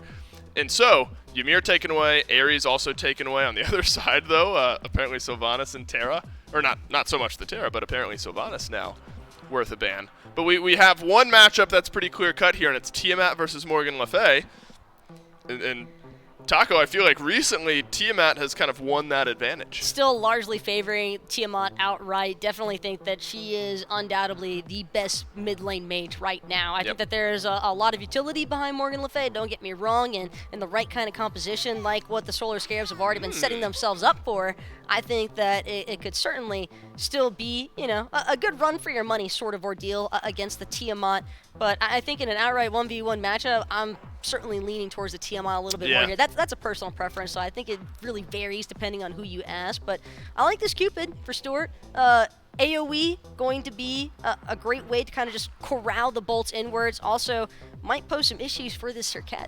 And I'm intrigued here by this hover, Taco. The Fafnir hover, coerce specifically, plus an Izanami for Barracuda, is slightly terrifying, isn't it? I mean, Izza has such a great stim for herself anyway, and then you're going to have a coerce underneath that if this is what Jake locks in.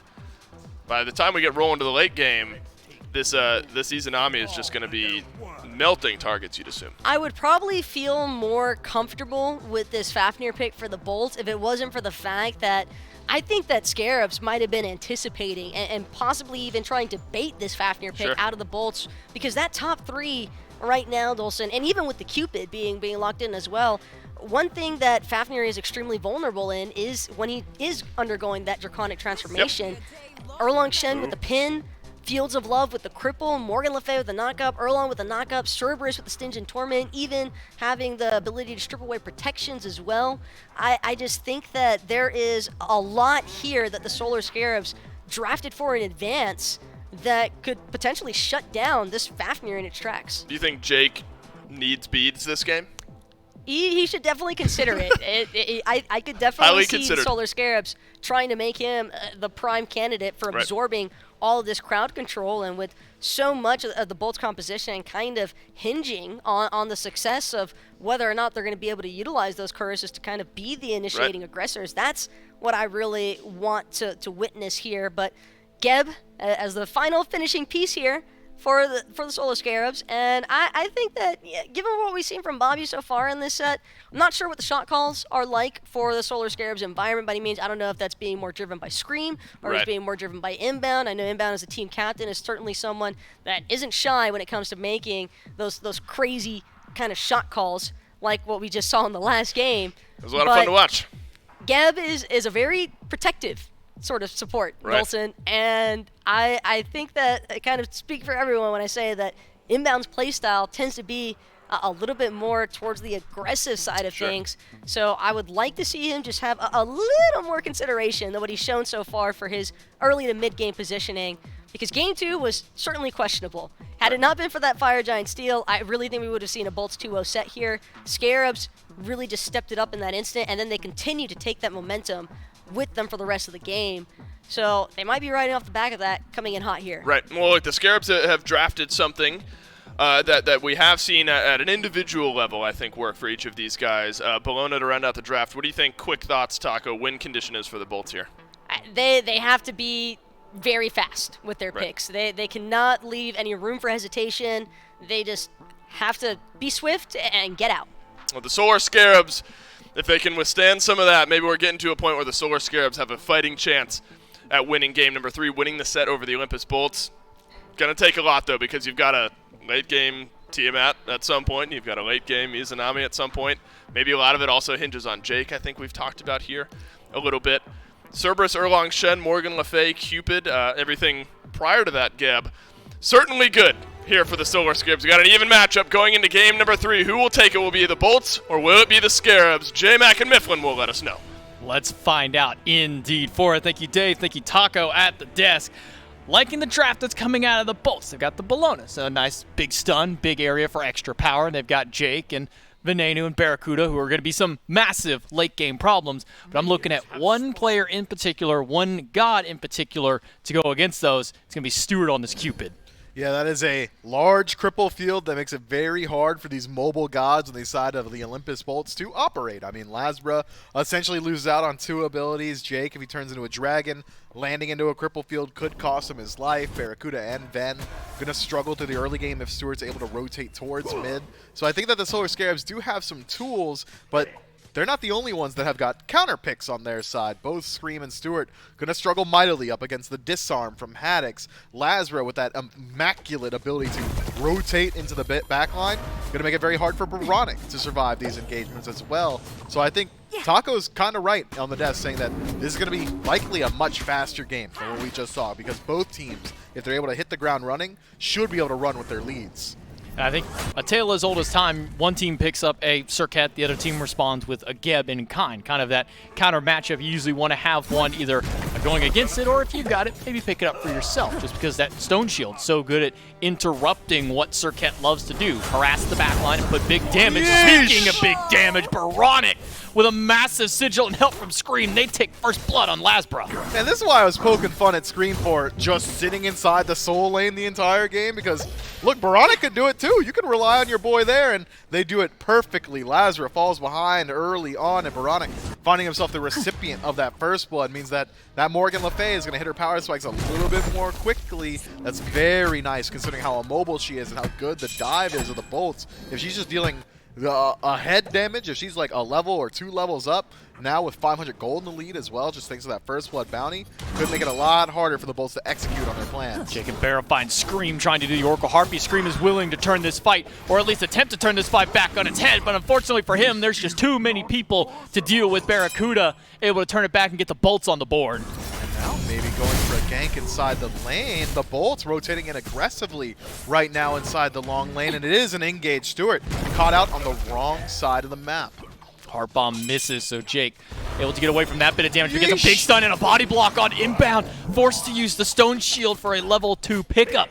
And Barracuda Jake really establishing presence on the left side of the map. Yeah, did I say Stewart? I meant Bobby. Bobby's the one that gets caught out there and lose out on a ton of his HP bar as well as his beads early on. And, well, they're keeping it down. Inbound and dangerous stun, and Barracuda picks him up with his damage alone. Stewart looking a little worse for wear. He's forced back under the tower. Big stuns out of Jake in this duo lane. We're seeing some dual lane diff right now, and Stewart lose out on his beads as well. It means that the Olympus Bolts can go on either of them in the near future. 2 minutes left on both of those relics inside of the dual lane. Also opens up the door for Lazra to rotate in. And, well, being behind on a circuit doesn't feel essentially great. Well, at least you're going to be able to expedite the process for Barracuda to work his way into the late game as inbound rolls back into the lane. Purple buff invaded by the Olympus Bolts, and duo lane with a sizable lead. You talk about hit the ground running. Jake and Bear have done just that. Already picked up 2 kills for the duo lane. Losing out on mid laner, yeah, or actually it was Lasbro who lost his life earlier. Kind of sucks, but Lasbro really hasn't been doing a whole lot in the early stages of the game. He's really been focusing towards those mid and late stages of the fight, especially with the Circuit. Can't really do a whole lot in the first couple of levels, especially when you're going up against something like an Erlang Shin, a little bit tankier, able to withstand some of that early base damage. But Jake and Barrett continuing to establish presence on the left side. They're able to push that wave in and steal this Harpy away from the Scarabs. Yeah, with the pressure that the Bolts are establishing already, someone from the Solar Scarabs is going to have to rotate and alleviate it inside the long lane because Gab doesn't have comeback mechanics on his own. Haddix blinked on by Scream. Gonna get the beads from the solo laner. Taunt doesn't connect because the beads were still active, but Haddix doesn't have many options and many places to go. Scream and SOT will continue to chase him away, but he's running back to his help from the mid lane. Lasbra leaps in, uses the Cobra's Kiss as a zoning mechanism for Baronic. Gets a little bit of damage against Ven. Ven forced to leap back into tower, but takes quite a hefty chunk of damage in the process. Yeah, Haddix has learned his lesson from the hour combined of 2v1 he's had to play inside of the short lane so far, so he's able to rotate his way in towards the rest of his team and peel himself out of that situation. That said, the Solar Scarabs force him back to base, can at least strip away this blue buff, and that's exactly how it's going to be. Scream and SOT clearly have beef with Haddix, man. They love sitting in this short lane, and, well, Haddix doesn't have that same luxury. Lasbra playing elsewhere on the map. Jake has to leap away from 3 from the Scarabs. Baronic, level 7 on this Morgan Le Fay. Picked up the first blood earlier on, has been escalating that lead ever since. Already has his Charon's coin finished up, as well as Conduit Gem. We've been seeing a few more of these pop up as of recent for some of these mid lane mages. We actually see it on both of them this time around. Yeah, it's just a good bit of power spike. It's got decent stats on it as well. The upgrade paths are pretty strong. Could go towards that Archmages if you so choose. So I think it makes sense that it kind of falls in and out of the meta, falls in and out of favor. Mid laners kind of have the pick of the litter in most things right now. They got more gods than everybody else. Their gods are all really strong. Their builds are kind of cheap. Penetration's really easy to slot. Yeah, it's a good year to be a mid lane player. And all their starter items are pretty good as well. Olympus Bolts, though, are establishing even more pressure on the left-hand side of the map. Clearing out that greater Scorpion means that if they find another pick, if they can get aggressive, thanks to the efforts of Barracuda and the 408 one more time, Gold Fury is under threat.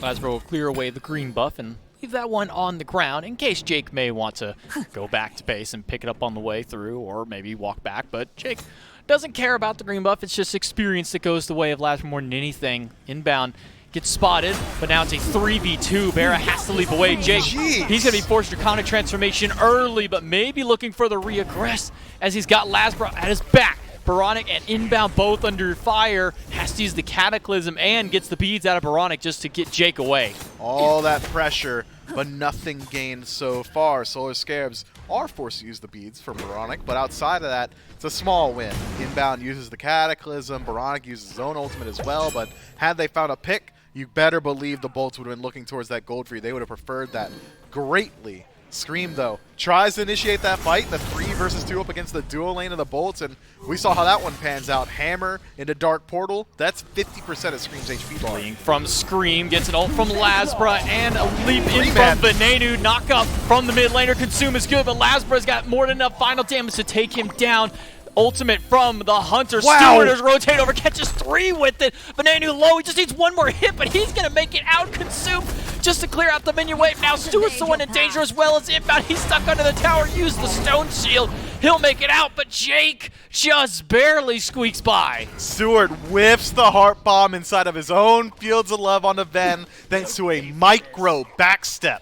A clean play from Ven to keep his head about him. Normally, you're inside of Fields of Love, you just walk out of it, right? Like, that's your plan, and that's what Stewart thought was going to happen, but Ven intelligently says, I survived the Fields of Love, it's just a mez, he's going to auto me, and I get out of it either way. So instead, jukes the heart bomb and survives that engagement.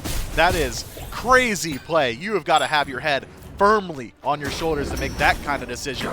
And clearly, Game 3 jitters do not exist for Ben. He makes that one look easy. A nice 1,600 gold lead for the Bolts as well as they continue to establish that lead for themselves. Big fight in the mid. Only, lost 1 in the process for it? Actually, the Bolts didn't lose anybody. It was the Scarabs who end up losing 1 with it. So Olympus Bolts, they're holding tight. This is arguably the worst stage of the game for the Tiamat, but Venenu is not making it seem so.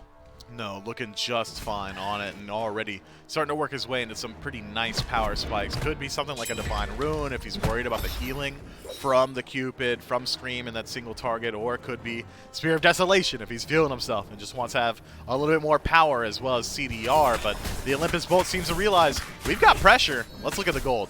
Immediately drops a couple of the Lizards down to tank this up, and they'll juggle the Gold Fury a couple times between each other.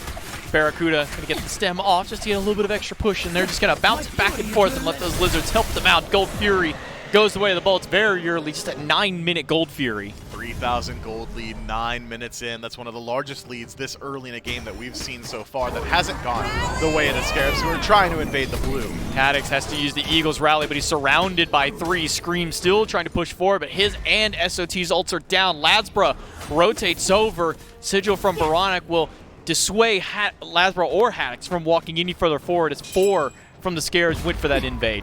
Man, Scream likes to play solo lane. Jake likes to play in the duo lane, man. They have been bullying Stewart so far. 2-level lead for Barracuda and strips away the tier 1 tower. Could be a bit of a double-edged sword, though. Now Stewart has the opportunity to just freeze wave at his tier 2 and force the Bolts to play either further up in the lane than they'd like, or maybe just leave if he keeps it there safely and can't really farm on the tier 2. The Bolts say, hey, you send 4 to get our blue buff, we'll send 3 and steal your purple buff and keep Stewart even further down. Level and a half between them. Meanwhile, for the solo lane, Haddix and SOT, they're even. It's not the 3-4 level disparity that we saw last game. This time around, keeping it a little bit tighter, as we did see Scream make plays on other portions of the map. It's one of the first times we've actually seen him really strike hard in the mid lane early on, able to get that first blood, but since then, it's been all Bolts. Yeah, it's been struggle bus from Scream, just trying to find pressure on the left-hand side of the map. Unfortunately for him, by the time he makes his rotations over to the long lane, Barracuda already had a pretty sizable lead, as did Jake. It's 2 levels for both the Hunter and the support, and with the Gold Fury already down, the Olympus Bolts can shift their attention more so towards his right-hand side. Rotation from inbound, trying to find Ven, but won't grab him with the rollout. Has to use the stone shield of his own. Venenu doing just fine in the mid lane, taking a nice little forward step. You saw he wanted to back away, but then he heard that rollout from inbound coming through the jungle, able to just take a nice little step forward and avoid being pushed back. Barracuda makes the rotation, and if the duo laner is over in the solo lane, you better believe they're here for a reason. Pyromancer burning very quickly, and where are the Solar Scarabs? They're nowhere to be seen. Another neutral objective goes the way of the Order side team, and this bleeding is starting to become an issue. We're talking 5,000 gold 11 minutes in. Yeah, the previous 2 games we were looking at 3,000 gold maybe for the first 20 minutes of the game by either team. But this time it's the Bolts in control, and they're really starting to run with this lead. 5,000 Jake into the Dragon, looking for someone, but it's only Lasbra here for follow-up. Forces 4 of them away. Beads are still down on Stewart for 20 more seconds. Haddix again has to use his ultimate to try and secure got his it. blue and get away. And congratulations, Haddix, you got it. Lost the beads, though. That's unfortunate for him. But, hey, he got his blue buff, and that's the big thing for him that matters. Jake leaps in, looking for somebody. SOT still pushing solo lane, trying to go for a kill, but now it's Jake in danger as he de-transforms. SOT picks up one, but Venenu grabs Stewart. Now it's inbound, the one in danger, gets away just for the time being, but the poison had spread, and inbound falls down. SOT finds the solo kill on the other side after stripping away Haddix's beads, but the Olympus Bolts find the team fight. It's, again, man, I feel like I said it in Game 1, I said it in Game 2, I get to say it again here in Game 3. It is a tale of two different games from the Solar Scarabs. If we're talking about the Soul lane in the early game, they're popping off. They're dominating. Scream and SOT have put their pressure on that side of the map. We're talking about the duo lane. That's where the diff is in favor of the Bolts. They are dominating over here, as exemplified by this tier 2 tower going down at the I can't be reading that right, 12.5-minute mark? No, you got that right there. 12 minutes, 35 seconds. Tier 2 tower in dual lane falls down. The only tier 2 that's fallen, the only towers that have been taken across, as I say, that solo lane tier 1 does fall, but hold that. I will hold that one. It was for the moment. It was the only 2 towers that had been taken. That's 2,000 gold in their favor just for that alone. You can see the gold continuing to extend. 6,000 now in favor of the Bolts. Experience stacking up pretty hefty as well. You see 2-level difference between the jungle, between the mid, the support, and the hunters. Again, they're doing great in solo. They're holding out. The rest of the map, not looking so hot. Yeah, and Solar Troll, despite finding the solo kill, doesn't get himself much of a lead. Maybe a little bit of gold, but experience not the case. Level 13 to 13 are those in the solo island. Gold Fury spawning up very soon, likely where we see the Bolts really start to put their presence, and thankfully they've got both neutral objectives this game, so they get to just choose where they decide to go. If they decide to group up on this Oni Fury, generally the Solar Scarabs' answer has been going to the Pyromancer, stripping away a tier 1 tower in solo lane, something along those lines. But because the Bolts have dictated the pace so much so around these neutral objectives, they desync them. They can go ahead and group up on Oni, and the only response the Scarabs can have is, all right, well, maybe we strip away like a blue buff or show up to the Oni Fury and try and take a team fight from about 6,000 gold down. It's a tough situation for the Scarabs to find themselves in. And that was from earlier, they took it, and then Barra said, hey, let's go do this. And taunt. Speaking of fights going through, big taunt from Scream. Haddix gets pushed back under the tier 1 tower. Venenu, Jake transforms, still walking forward inbound, has to use the Cataclysm against just one. Venenu takes about half of SOT's health, leaps into the forward-legged stance to try and get some extra pushback, force the stone shield from inbound. Lasbra leaps in, but not going to find anything on the tail end. Sigil shoves Jake against the wall, but immediately the Bolts start setting their sights towards the Fury. SOT has to go back to base. Scream was at least able to pick up the Oracle, so they'll have vision on the Oni Fury as it goes down, and Scream has to make the solo play, immediately spotted out by Lasbra, and it's inbound too far.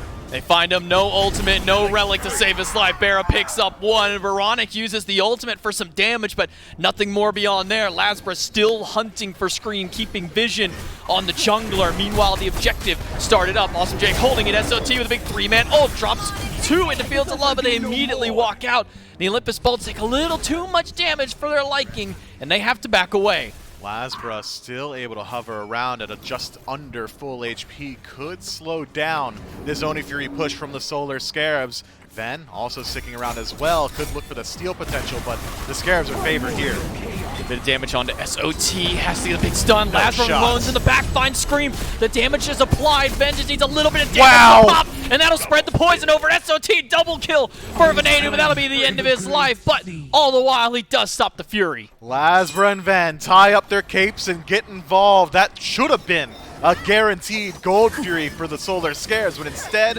the Olympus Bolts drag the fight a little bit longer, turn it into a 2-for-2, and inbound. Well, you rolled in, you're alone, bud. Finds Cataclysm just against Barracuda, but that procs is Aussie, and he is starting to swing for the fences. Inbound, trying to roll away as fast as he can, but Awesome Jake goes into the dragon form, now looking for a target, or mostly just to bail Haddix out, making sure his solo laner stays alive and healthy. They'll set their sights away from the Fury towards the mid camps for the time being. What a back and forth dance of the Gold Fury. What a treat to watch. Now, 8-4 is the slash line across the top. Gold has started to sling slightly back in favor of the Solar Scarabs, able to get those bounties on their kills. Was about 6,500 now, dropped down to just above 5,000, so it's about 1,000 swing in favor of the Scarabs. That Oni Fury remains standing. Pyromancer respawns as well, so that desync timer no longer is something you want to talk about here. Instead, the Scarabs have done enough. They can either try and contest the Oni Fury again if the Bolts group up on it, or go for this play and just group up on the Pyromancer. Immediately the Solar Scarabs rotate over. Lasbra is here, but it's just a lone Circuit. Gets the taunt against one, but Solar Scarabs ultimately get the Pyromancer, and finally a big objective for themselves, but because they were so focused on the right side, the Olympus Bolts, after a bunch of trial and error, a bunch of back and forth, they're finally able to take that Oni Fury. And that gold lead jumps just back up to right under 6,000 in favor of the Bolts. Oni Fury should create a little bit of presence on the map, but here's that double-edged sword of taking out the tier 1 and 2 of the left-hand side. The Bolts really don't have many places they could send Barracuda. He has to push up pretty far into the lane if he wants the wave farm. Maybe he picks up a Draugr, but instead, I think the Bolts would be better suited just have Barracuda rotate out and try and get involved elsewhere on the map. Look at Solo. Lasbra picks up Scream. SOT not able to help him out as it's 2v2 that goes in favor of the Bolts yet again. Solar Troll putting some good damage against Haddix. Haddix has really been struggling to deal with the damage that SOT's been able to pump out between this Jade Emperor's Crown that he started out, going for the Void Stone as a third item, that Mystical Mail, just giving him a little bit of physical defense, a little bit of extra free damage to poke back to it. But meanwhile, it's Awesome Jake leaping in the middle of the lane, finds Baronic with a big stun, gets the beads and the ultimate out of the mid laner, feels a love drop, gets the beads out of the Lasbra, and now the dive against the tier 2 tower, maybe. Lasbra pushed by the Sigil tier 1 tower under siege as Barra is rotated back over. No SOT here in the team fight. No chance for the Scares to put up a defense inside of that tier 1. Another tower stripped away by the Olympus Bolts, and a lot of survivability lost for Baronic, who's forced to use not only his ultimate, but his beads as well. That's not the only beads that are down on the side of the Scarab. Stewart has to use his, and Scream doesn't have his for another 90 seconds. On the other end, the only defensive relic down and used inside of that fight for the Bolts is Lazarus, who has forced to use it by the Fields of Love. Solar Scarabs going for a Fire Giant pull, maybe just to see if they can bait anybody forward. Haddix at half gets a disarm on 3, and inbound stunned immediately after by Jake. Sigil dropped and fears Jake away for the time being. The Solar Scarabs pull the fire, but immediately stop. Instead, now it's the Bolts who have started up the Fire Giant, or at least maybe going for just a D-ward. Haddix is still poking away at it, but he doesn't have much damage to his name. Takes a big stun and immediately returns one to SOT. Has to use his own set of beads and a stone shield by inbound as he tries to get back to the tower, uses his own ultimate, only picks up Jake. Taunt on to 1, but it's not going to be enough. Scream has to go back under the tower. Inbound has no help for him. Venenu picks up 1, leap in by Lasbra. Knock up against Baronic. He's stuck in the midst of the Lasbra. Picks him up. You know what I saw, J-Mac? I saw Barracuda free cast for 20 full seconds inside of that team fight. Somebody has to look at this Izanami. It's not the build that Stewart was running. He has penetration and crit at this point, so he is absolutely chunking in fights right now, and seems like the Bolts aren't worried about the fight. They want the objective. Fire Giant pulled out. Speaking of chunking, Venenu takes a huge chunk of Stewart's health, looking for Scream as well. Gets him with the Consume thanks to the help of Lasbra. Now Stewart in danger. Lasbra doesn't have the ultimate, has to heart bomb, pull the heart bomb away so Ven can tank the tower for him. Use that blast back, is able to get back to safety. Meanwhile, the rest of the team setting up for Fire Giant. Also, Jake has nowhere to go. He's stuck between the lava pools. But the Olympus Bolts make a big play and take the neutral objective. Fire Giant on 5 members of the Bolts and 10,000 gold in the lead already. Only 2 towers standing between them and the exposed birds of the Solar Scarabs. This is a steep hill to climb, but the Scarabs have been here before. If they could just extend this game a little bit longer, go for the Fire Giant and a Hail Mary, then utilize their Yanis ultimate. Oh wait, they don't have one of those. Instead, walk away this time like mere mortals. They could do exactly what we saw in Game 2, obviously being a little bit glib here. Instead, it's going to come down to who's got the better defense, who's got the better siege. And right now, the Bolts' ability to one-shot just about anybody off the back of a Fafnir hammer has been put on display multiple times. Barracuda is chunking, has penetration from Icavale and Aussie, already has the Deathbringer. fully completed, as well as 2 stacks on the Rage. He is shredding anyone he comes in contact with. We don't need to talk about Ben's damage. I think he's doing a good job putting that on display himself. Instead, it's all about how good is this Solar Scarabs defense. And they've got decent AoE CC and space control. Cataclysm, Stygian Torment, 9 turns Blessing, all phenomenal AoE CC tools to set up for the rest of their team, but the team's got to be there, and so far, Scream isn't. Awesome Jake instantly transforms into the dragon, uses the coerce, but no further follow-up from it. The Olympus Bolt's not willing to commit under the Phoenix just yet. Instead, they'll strip away what little of the jungle is available to them and turn their sights towards the mid lane tier 2. Maybe strip at least the rest of the towers off the map and away from the Scarabs. Inbound gets caught out, but luckily for him, he's got the safety of the Phoenix to retreat back to. Big stun from Venenu keeps SOT at bay. Tier 2 tower in mid falls. Now the rest of the bolts starting to group up and head back towards the Gold Fury that has just respawned. That'll be a quick pickup there for Barra and Jake. Fire Giant for 2 more minutes, and the wave's already pushed up. The Bolts going for this Gold Fury is seating a fair bit of map pressure. You could have rotated over towards the tier 2, pick up the permanent objective, or keep your pressure up on these Phoenixes. Instead, it is a true reset back to neutral as inbound, facing towards Scream.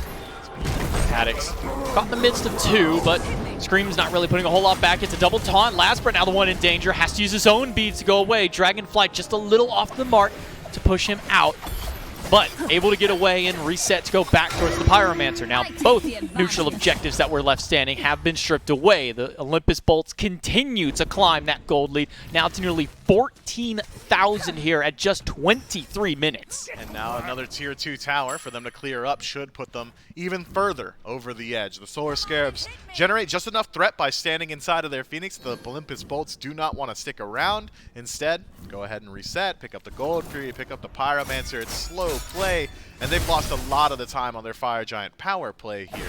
Still about 1 minute, so they could push in towards the Phoenix with this minion wave if the Solar Scarabs don't group up and show some presence. So far, 2 members showing themselves in mid. Moronic showing himself on the wave on left. This could be an opportunity to knock on the door of the Titan. With the minions not there instantly for them, the Olympus Bolts decide to turn tail and head out instead. Now they'll strip away what's left of the jungle of the Solar Scarabs. They'll take their 1,500 from the tower and they'll head back to base. As you mentioned, pushing that gold lead, 14, nearly 15,000 plus in their favor as they continue to take anything that the Solar Scarabs had any hope for claiming in that jungle. Well, for now, the Solar Scarabs have at least bought themselves another minute while this Fire Giant respawns, so they don't have to worry too much about the Olympus Bolts actually grouping up and sieging these Phoenixes. Instead, they're worried about their builds, man. I'm seeing a pretty large disparity across the board. 5th item's being completed, moving into the 6th item on the side of the Olympus Bolts, and well, I mean, Bobby's still just got 3 items to his name, not counting that starter. 4th item's not really completed for Scream, just now able to pick up his item. This is a large build disparity. Experience as well, largely in favor of the Olympus Bolts. We're not quite out of the clearing just yet for the Solar Scarabs fans. Experience is still impactful at this point of the game, but silver linings where they lie. 2 sets of beads for the Olympus Bolts, not going to be available for the next 35 or so seconds, whereas every single relic is still up and ready for the Solar Scarabs if they do decide to go ahead and group up and defend this Fire Giant. But with Bobby on the left-hand side, with everyone else kind of hovering around this Gold Fury, doesn't seem like to me the Scarabs are really concerned about defending the fire. He delayed his back too because he got stopped by the minions. There's 4 at the left side, so the Olympus Bolts immediately respond in kind, and look where Lasper's at, trying to stop as many backs as he can. Fields of Love catches 2, Baron Haddix. Haddix down and now half health. The Phoenix is looking a little worse for wear. Stun is inbound, not able to push them away. A nice bait by Lasper, a nice job holding off the rest of the Scarabs. They can take that burn. Man, Solar Scarabs group up. They take out a tier 1 left tower and lose their Phoenix. I don't think that's a great trade. No. Fire Giant having now a respawn means that the Olympus Bolts don't need to put themselves in the enemy territory. Instead, reset themselves back to neutral and group up yet again for the largest neutral objective on the map. I think that the Scarabs, a little bit of frustration here, likely cannot allow this Fire Giant to go the way of the Bolts. Beforehand, I would have said that it's okay if they let it fall down. They're already vastly out of favor inside of the neutral objective team fight. Instead, utilize their Phoenixes as that unofficial 6-man. But now that they've already got waves starting to work their way into their base, the Solar Scarabs are under threat on 2 fronts. Not only the Fire Giant, but also this right-hand side. I think they should have grouped up, try to put up a defense. Instead, they're going to go ahead and let this one go the way of the Bolts. They're just going to see this Fire Giant allow Olympus Bolt to take it because there's nothing that they can do. They can't push that establishment towards the right side of the map because they've got fire minions pushing up that lane. The left side is pushed so far forward. The Solar Scarabs, they're going to get nothing off of this. They're not going to even get a tier 1 tower because it's already down. Tier 2, probably not even an issue for them because look where the Bolts have gone. They've gone right back to base, recognize, hey, this wave is pushed so far forward. Now they're the ones who are going to push up that lane.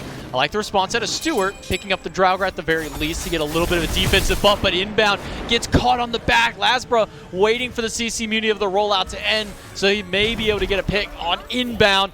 Gets the bubble at the very least from him. Inbound gets 4 with the Cataclysm, but there's 5 surrounding him, and there is not much hope for him to get out of there. Awesome Jake, the one to put him down thanks to the help of the Eagles rally.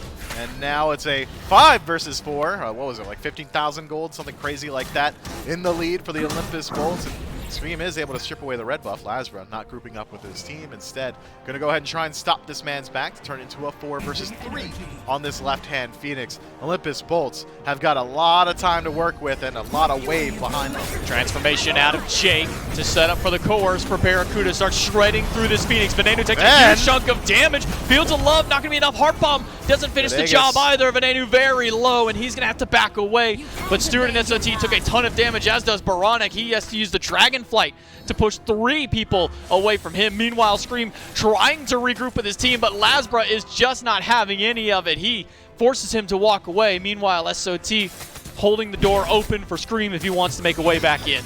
Ven is able to make his way back towards base, and left side Phoenix does fall. So now only 1 bird left standing for the Solar Scarabs, and gotta think it won't be standing much longer. Ven acquiring the wave on the way back to regroup with his team should make it that much easier for them to siege this base. Solar Scarabs have to dig in their heels somewhere. They have been so far conflict adverse on the defense, but there's only one place left that they can defend, and it's this Phoenix. Haddix standing in lane menacingly, staring down the Scarabs, telling them step forward, try and fight into this team, because now it can be an even 5v5 as everybody's starting to group back up. Lasbra a little far to the left, but looking for a pincer maneuver. You can see him walking around the left side wall, but there is a ward there. Scream loses half of his health to Jake and Venenu. Meanwhile, Haddix gets caught by the Heart Bomb, loses a ton of HP. Cyclone thrown out just as a defense. Lasbra dives into the backline looking for Stewart, gets the last breath poison, but Lasbra pushed away. Heart Bomb spreads and stuns out 2 of them, and Baronic with the ult, able to take down Lasbra. Now they can start pushing them back. But Haddix at half dives in with the Eagles rally. Baronic gets the stone shield from inbound. Phoenix at half, Titan under siege by the minions, but a draconic transformation goes through. Jake looking for anything that he can grab, and he's caught in the middle of the Fields of Love, has to leap away, and Scream able to put him down with the pin, but Venenu responds in kind, taking down inbound. And now the siege can continue yet again. Ven very healthy, as is Barracuda. Haddix is low, but just needs to be there for the disarm. Careful, Scream's got to be careful. Baronic has to be careful. Dragonflight not going to find Venenu, but now he may be in danger. Heart Bomb is good, won't get a stun though.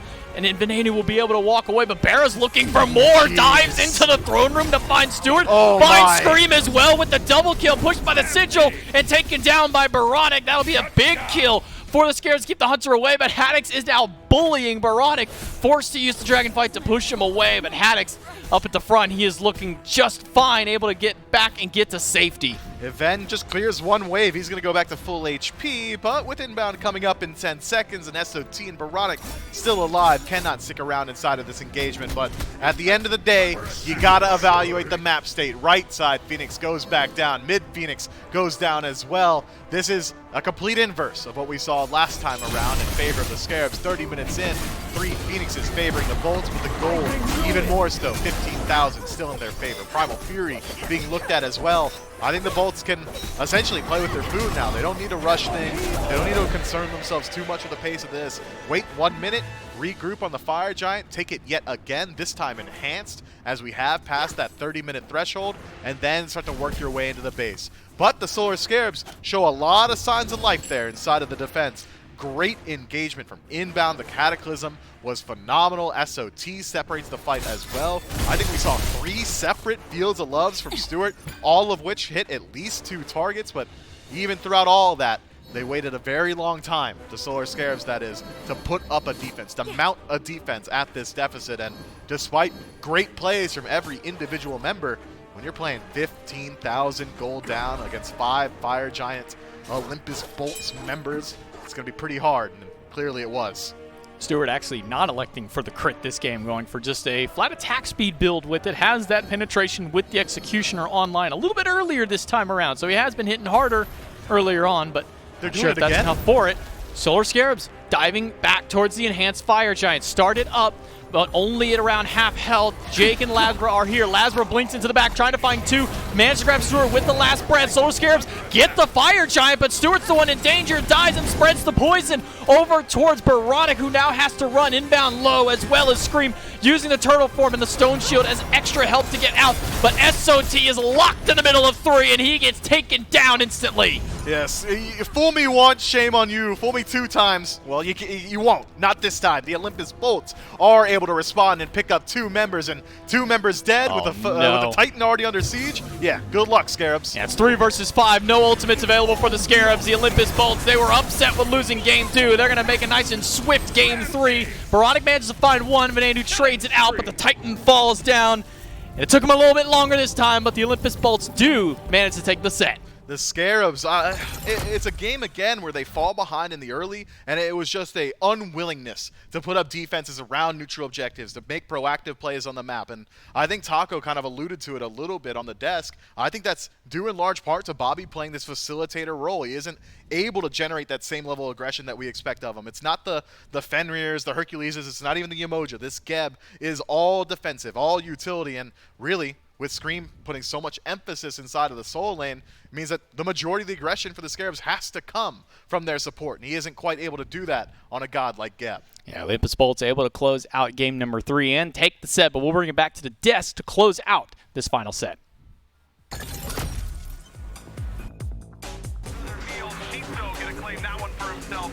Vanadu caught in a bad spot as well, and when it rains, it pours. Van actually gonna turn it around. Uh-oh. Excuse me. Sorry, sir. John Queen. Still good in those moments. Then finds 2 from the grave, including a massive shutdown on the Panatom.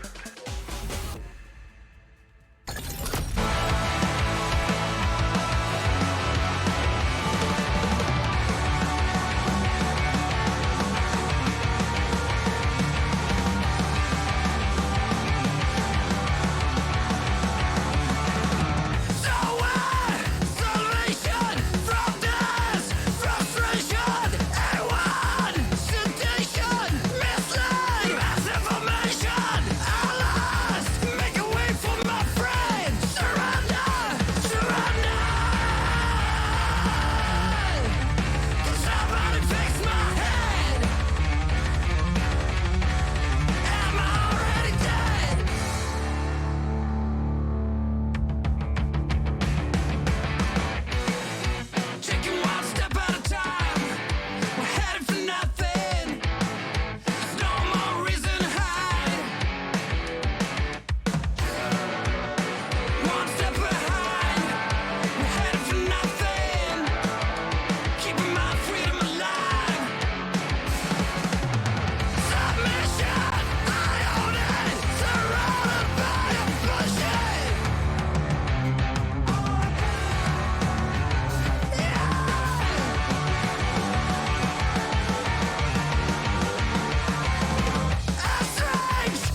Jack this one. Oh, Dude, no, I know he was supposed to take you out last weekend, but he got busy.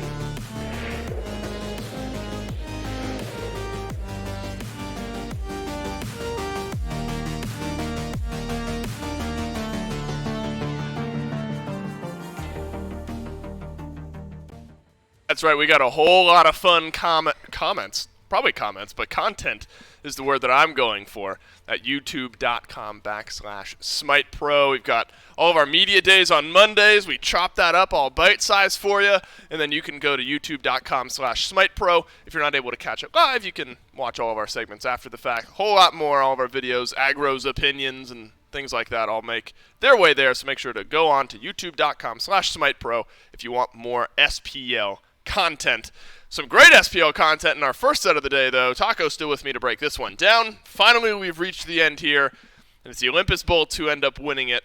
This one a little bit more swift, but this was what felt like long, drawn-out set, and the Solar Scarabs, they came to play. They did not make it easy on the Bolts. Scarabs certainly making it very difficult for the Bolts to actually close this one out. And not only that, but a few more minutes, Dolson, and that game might have gone a different direction entirely, but unfortunately, I think that the Bolts just really took advantage of their early game laning potential in that dual lane specifically, and inbound was just an entire buffet for the Bolts to feast upon. Yeah, he wasn't he? We'll see what his final KDA was here a little bit later. The Geb didn't feel great for the Solar Scarabs this time, and what was brutal is that set up Barracuda very well. We talked a little bit about his build in the green room. Apparently that one worked for him, but this Cirquette for Lasbra, it just I see Cirquette and I think Lasbra, right? Because it's such a strong pick for this guy, and he was carrying a lot of the weight here in this game as well. But then, for the first time this set, we got to look at Tiamat, and Venenu made it look good.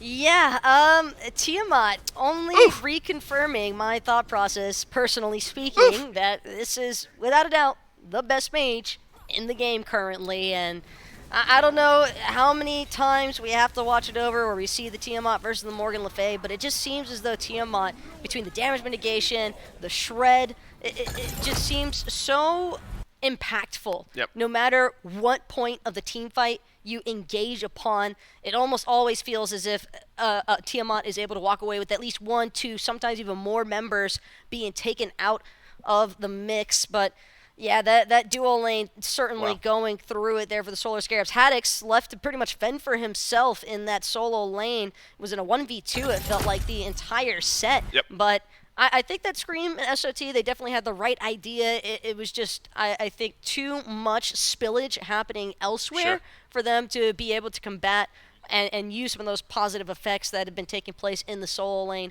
to their advantages to actually spread it across the map. And I think what's important, though, I mean, this is all props to the Bolts. Still some growth, though, from the Scarabs. I mean, Game 3, probably forgettable, but you win a nail-biting Game 2. You look effective in the early game in Game 1. So once those pieces start to come together more consistently, it'll be a very, very difficult squad to go up against. Talked a little bit about Lasbra, the big Cirquette player there from Game 3. Now Lasbra will talk to me a little bit more specifically here. Laz, thanks for sitting down with me. Congrats on the comeback win for you guys. It was an 0-2 weekend last weekend. How important was it to get a win here, to get your feet back under you after that? Yeah, it feels pretty good to get a win. Obviously, losing 2-0 last week was not the most fun, especially when you win like 8 games in a row. Right. But at some point, you gotta lose, and it's just how you deal with the losses, how you move forward, and we're able to get the victory today.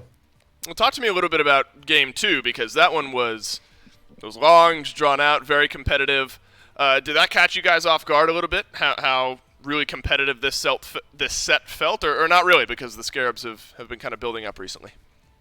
Yeah, I mean, they're all sort of players on the team, and they have Scream in the jungle. He's a very good player, so not surprised. We did try a few new guards and a few new combos and stuff. Yes, you did. I don't think the Hebo Morrigan specifically was great. We probably would have won the game if they didn't sneak that. But it was the second fire down at like 27 minutes. Yeah, so like that's a bit unfortunate, but it's sloppy plays by us. We shouldn't let that happen. Yeah, they definitely played great. And I'm glad you brought up the Hebo, because it's kind of out of your standard, maybe even every jungler's kind of standard god pool. What's it like for you? You get to flex a little bit more mage centric, mage style in the assassin category there. You like playing the Hebo? We see a little bit more of it, you think, or we'll leave that one to the wayside? I love playing the Hebo. I played a bit like here and there in the last couple of seasons. Yep. But I don't know, the mannequins junglers going for all that pressure, like sometimes I just feel like an early game bot. So it's nice to play Hebo where you can like potentially hyper carry a little bit. The late game was kind of rough because of the defense they had, and like we didn't have enough to kill the front line, and we couldn't get on the back line. So it was okay fun, but their team comp made it super hard. Hey, you got a highlight reel triple kill, so you know what? Thumbs up for a little bit there for the Hebo. Lasbra, congrats on the win. Glad to see you guys bounce back, and thanks for sitting down with me. Thank you, appreciate it. Hey, highlight reel. Maybe that's what it's all about here for Lasbra and the rest of the Olympus Bolts, who are able to bounce back after the 0-2 weekend they had last weekend. I think that's the important thing to look at here. Fall to the Kings, fall to the Titans. You need to have a bounce-back game, and this is exactly what that was for the Olympus Bolts. So they find themselves in sole possession for the time being, of first place here, Tucker. The Kings will have a chance to retie that. I believe tomorrow is when they play. But what do you see here from the Solar Scarabs? 1-10. I got to admit, though, it's a 1-10 win-loss. And we've talked a little bit about, Phase 2 and how really it's all about the playoffs in Phase 2. Phase 3 is where Worlds really matters. I don't know if 1-10 really does this team justice at the moment. If I'm the Solar Scarabs, I am not looking at the standings record. I don't think you should either. I agree. I just don't think that is really all that relevant, because there was just so much internal turmoil, I think, with that roster for a good 4 or 5 weeks, possibly even longer time period. So I think, if anything, they should just look at their most recent sets. Agreed. And just continue trying to build and move forward with those today, because I think, without a doubt, one of the best things that we saw of the Scarabs today, Baronic, Scream, SOT, I think they had a fantastic showing today, all things considered, even though they didn't walk away with the victory. Right. To, ultimately have a nice finish to today. I think that they kind of said a lot with their gameplay alone, and Scarabs are certainly going to be a team, I think, to keep an eye out for in Split 3. And I think, to your point, that is the mindset of the Scarabs team. We've seen them tweet about it, is that, look, we've got some time to build up, and now might be that time. Final thoughts here? Also, Stuart on Rom. I think if he keeps landing those Astral Barrages he did and getting that primo 1400 plus base damage scaling, I think that they're going to be set. Yeah, sniper build, thumbs up from here, us here on the desk. So the Olympus Bolt's able to take our first set of the day, 2-1. The action's not over, though. The Atlantis Leviathans against the Tartarus Titans with Sino in the jungle. That'll be our next matchup. Stick around. You don't want to miss it.